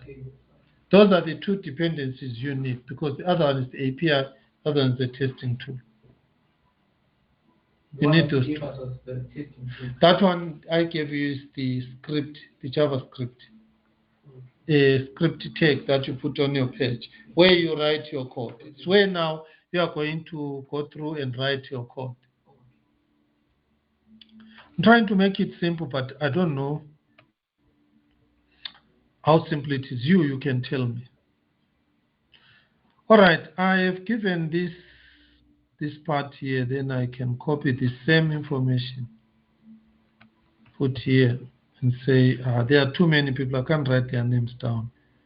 Put there, how many, I can say 12 attended.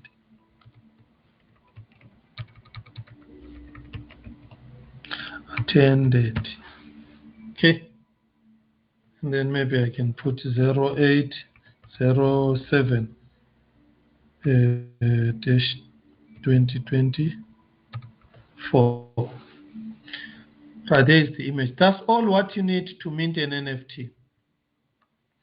So I'm going to run this. Then it will pop up a box for me to sign. You will see before I sign, the moment I sign, it will go to Cardano and mint a token. You can view the details here. It's going to cost 0.28 tAda. Look at the metadata that I have now. It's the updated information. More hackathon POA.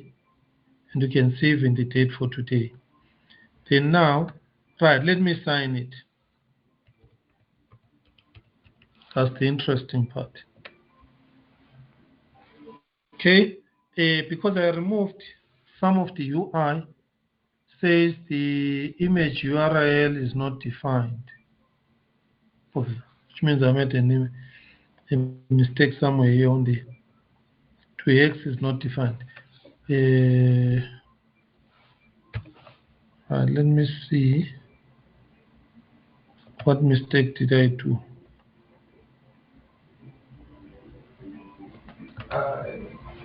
Extension. Says the image is not defined. Only way I can check the image is not defined is to take this URL, this one. If I run this and see the image is fine. But it said the image is not defined. See, this is fine. I don't know why it said the image is not defined. JPEG. Let me see. It's the same. All right. What we can do, we can check on our wallet, NAMI. Check for transactions there. 4 days ago. No, the transaction didn't run. If the transaction ran here, it will just be now. We'll be having it running now. Image URL is not defined. The so-called say like the comment above the URL. This one. All right, let me check some suggestions there. That would be nice if you it might be the comment above, that's why it's undefined. Okay, maybe right, let me check it.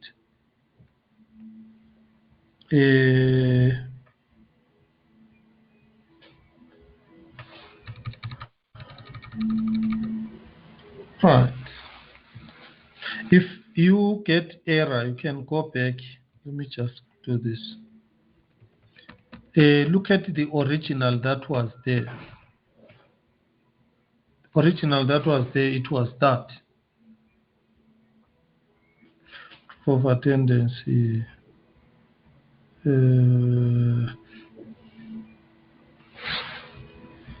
All right. I doubt it's this one, but anything is possible, so you need to check your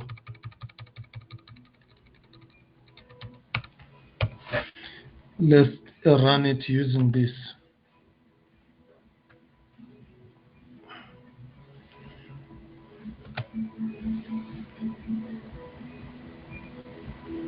I'll sign it again.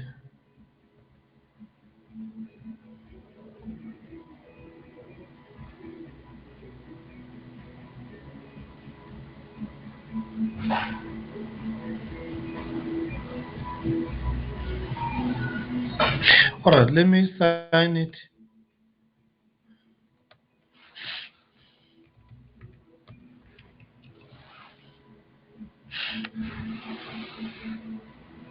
Again, the URL is not defined. Okay, which means according to the standard, you see the URL must be of a certain standard. There's something that must not be on this URL. I'm going to change and give it a simple name like this. Yes, let me get your suggestions. What are you saying? Any suggestions?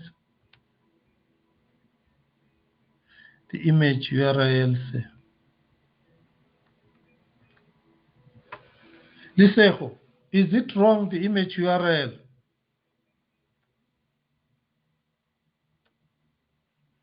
JPEG. Let me check versus what I see here. JPEG. So he read the line above, right?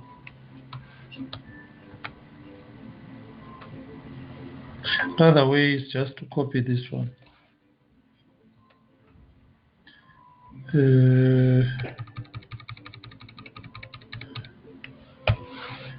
There should be a typing error of some sort.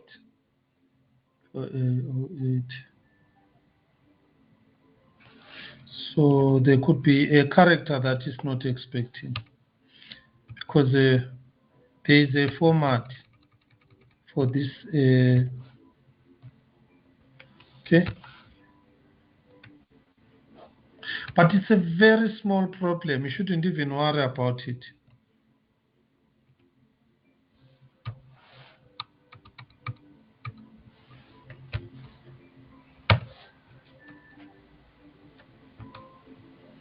Let's view it on another. Let me save. Let me test it again.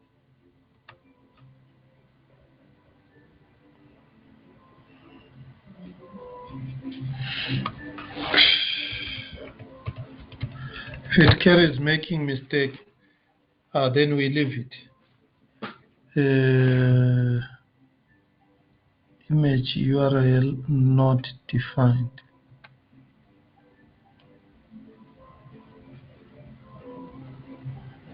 All right. Remember again what I have been telling you guys about these errors, undefined. Now let us go and check this image URL here. See this image URL here. Let's go and check it. It is on this file here, number 422. Those are the errors that we carry a lot because of what? Right, let's go to this part here.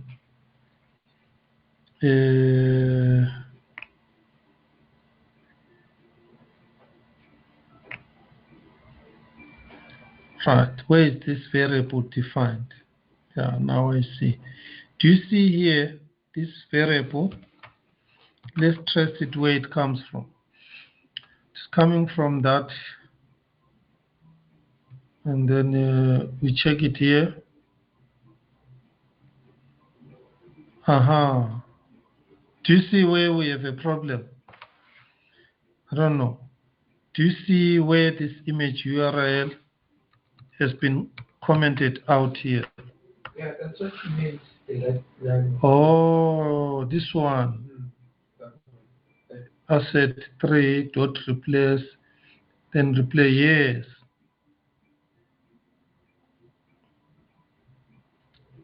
Okay, so that's line 382.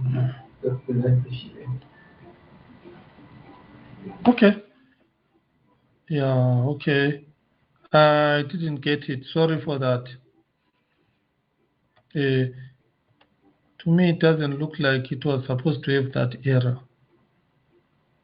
No, it worked.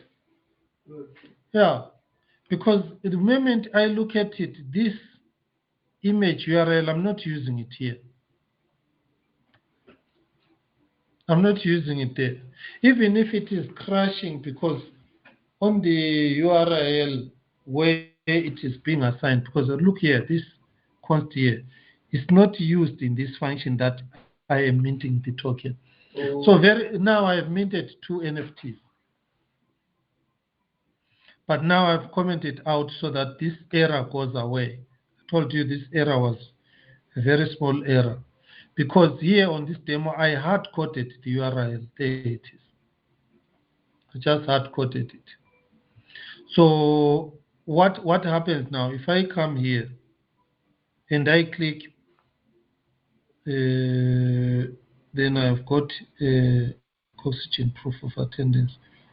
This one here. There, do you see hackathon proof of attendance 1? Where's the second one? I see 1. There must be 2. Because I saw 2 transactions. There is another one. Let me click this one so that you see the metadata. Do you see this? Even if you come after 10 years, you will always come on this day and have this token, this NFT. There it is now. I like this one. It is an image. There it is. You see, it's working. It's very nice.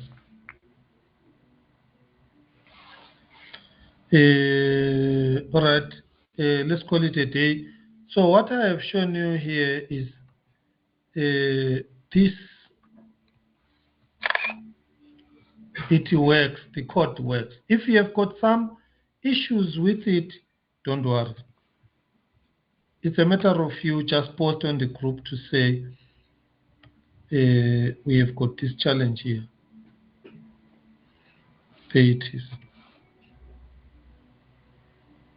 The nice thing is it is already minted on the blockchain. So this now is on the blockchain. That is the part I must show you now. Let's go to the transaction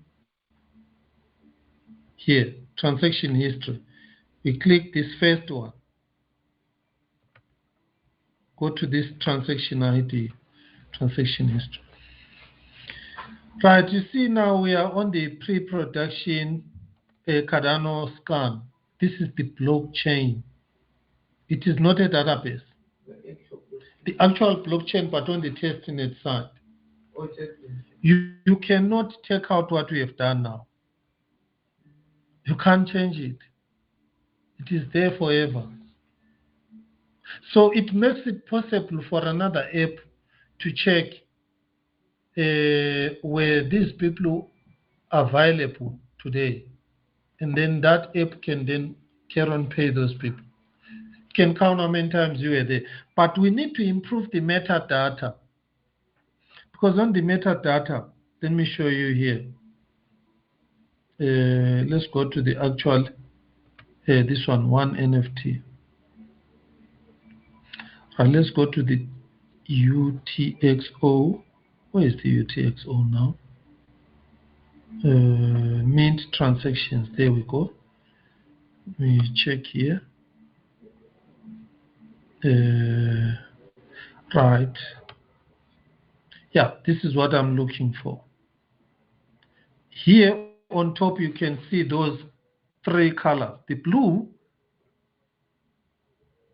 there is a contract execution. The orange, transaction contain minting of native asset.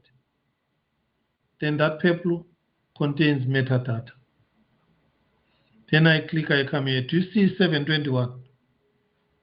this 721, that information, remember, there it is. Can you see my screen? Yeah.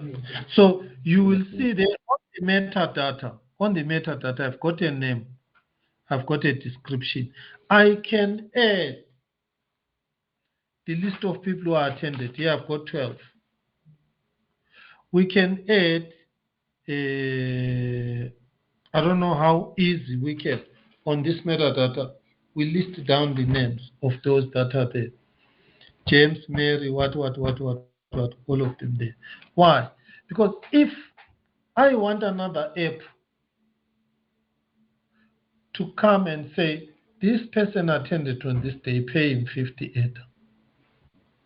I don't have to manually do it, because I won't be able to do it if there are 10 million transactions that must validate people all over the world. All what the app must do is it must get a name and a date. Then it will come to the Explorer there on this metadata, pull it out, then search that name for that particular date. Then it finds the name, then it must do the other pay. It doesn't find the name, don't pay. Then now, people cannot fake, because me, the person who was marking the register, I checked, unless if I don't check, I checked who is present. And then what about if somebody came on the last day, last time when you were writing, you were marking the register, then it's good luck, it's there. It doesn't tell us this person was there from the beginning till the end of the session. It doesn't tell us this person was from the beginning to the end of the session and was active. So you see now, we can add these things to say, in the beginning we run the first NFT of who is there. We wait 15 minutes. If somebody is late after 15 minutes, is absent. Then after 15 minutes, when we have started, we trigger, we mint an NFT of who is there. Okay? And then the last minute before we close, we mint another NFT. Get my point? So if we are there, in the beginning we are there, okay, good luck. What about if somebody gets in there, after 15 minutes, the NFT is minted, he goes away. And then 20 minutes before he comes back, says, no, I had a network issue. Get my point? Then this is where we get in onto the proof of activity and the proof of achievement. I said write functions, isn't it? Then those functions that you wrote, you guys, whatever, physically I saw them. I check. I can take a picture of all of them and then put them on one side and then mint another proof of activity done. Send it to the blockchain. There's now proof of activity done in the names. Register. And then the last part you were there. What about you did the activity, but you did the wrong thing? This did the activity and did the right thing. Now you come to proof of merit, where now I mint a ticket of those today who were active but got it right. Then I mint these three. Can I wait? Now, remember the person who was there from the beginning to the end, participated and got it right, has a higher reputation. You can wait? Has a higher score. You need to reward that person with more money. Okay, this one attended today, but was in the beginning, is not in the last. Fine, he's gonna receive consolation money, maybe 10 ADA. This one was there in the beginning, he was there in the last one. Okay, fine, give him 20 ADA. Most likely he was there, but he didn't take part in the activity. Could be network issues like that. But this one, he was there in the beginning, he was there in the end. He took part in the activity, but he got everything wrong. Why? It could happen he doesn't have a background to smart contracts or to coding or what. Then you give him 38. But this one, he was there in the beginning, he was there at the end, he took part in the activity, he got it right, got 48. Now, this gives us power to assess people 10 million on decentralized different areas. Once today goes, those things are on the blockchain. They can't be changed. We mustn't use blockchain to mint tokens on negative people's actions, because you can't take it out. You have damaged somebody forever. Okay? So those are the things that I will advise. When you're minting tokens, avoid any negative things, any attaching naked information or blackmailing some other people, false information, false news, or whatever, because you can't take it out. If that person goes to court, he will prove straight by just running the what? The transaction ID on any laptop or not, it will show. But what about if you put a smart contract to be minting? You can't prove who was the owner of the smart contract. So there are so many philosophies, reasoning, logic behind all these things. But for now, this thing is good for those things that I said you go and practice it for. All right, any questions? So if you want to run that code for transferring now this NFT to somebody else, comment out that code. Then go to the function. It has got a couple of steps, and it has got some test at the end. Most of that code doesn't change. Maybe you'll have to be changing your name, your quantity, your descriptions there, and then your wallet. Remember, I'm using NAMI. You can go and tweak, put Eternal and mint onto Eternal, whatever. Look at those things where I put money there, and then get into it. Any question before we go? Okay, the file. Okay. Okay. I have uploaded that file on top. The only things that I need to upload, and I have told you where to get, I can still upload them so that I don't want anyone to run around, say I failed because there were no files. All what I do here, I'm going to download those 2 files dependencies that we are going to use. The nice thing about Jimba, it does not depend on any other library. It is a library full on its own for just writing tests. It is very simple. I've shown you how to write a line of test. Okay, then they say the next one, which is a little bit big, 1.2 megabytes, is the Helios file. Then I'm taking these 2 files as libraries that you need to use, these 2. So I'm going to put them on a folder, upload them. I've tried my best to make this simple. Any question before we go? Hey, we have to go. I can't stay more than here. Please, any question?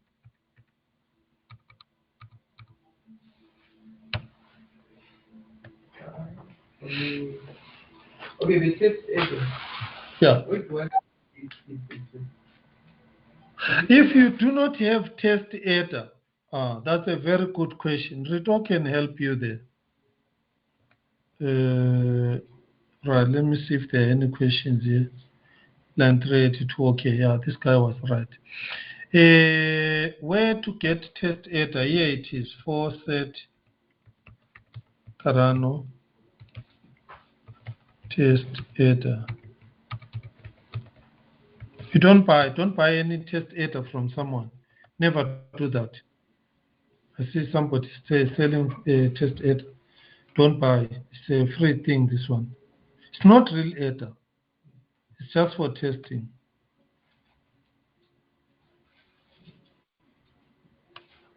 All right, here is the link for it. So you only need to change this to pre-production.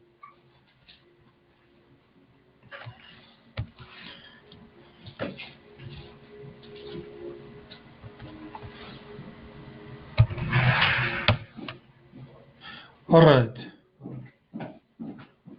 And then now let me upload that information.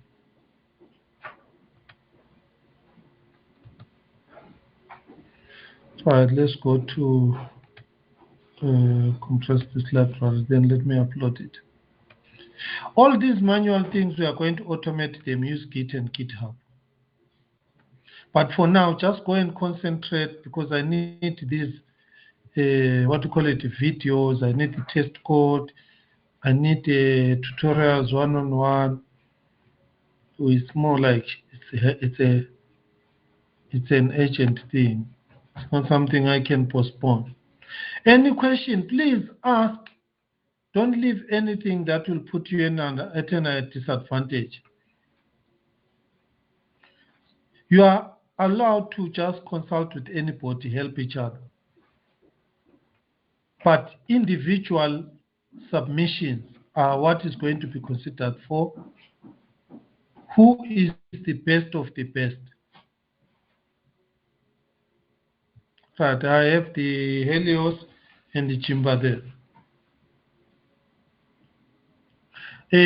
Write your atomic functional codes where I bundle too many things, extract it, put each as an individual function.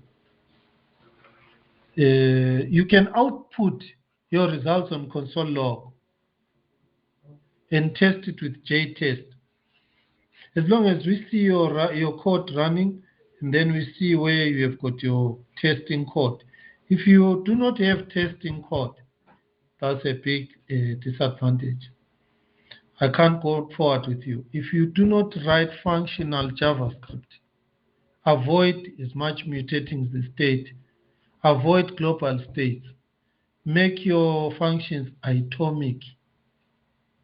Okay, at least for me, it's the minimum way to get you into consideration on the final. Target those areas each so that you can move from beginner to intermediate. All right, I'm done for today. Thank you very much. There is an NFT for attendance. Okay, now go home, close, call it a day today.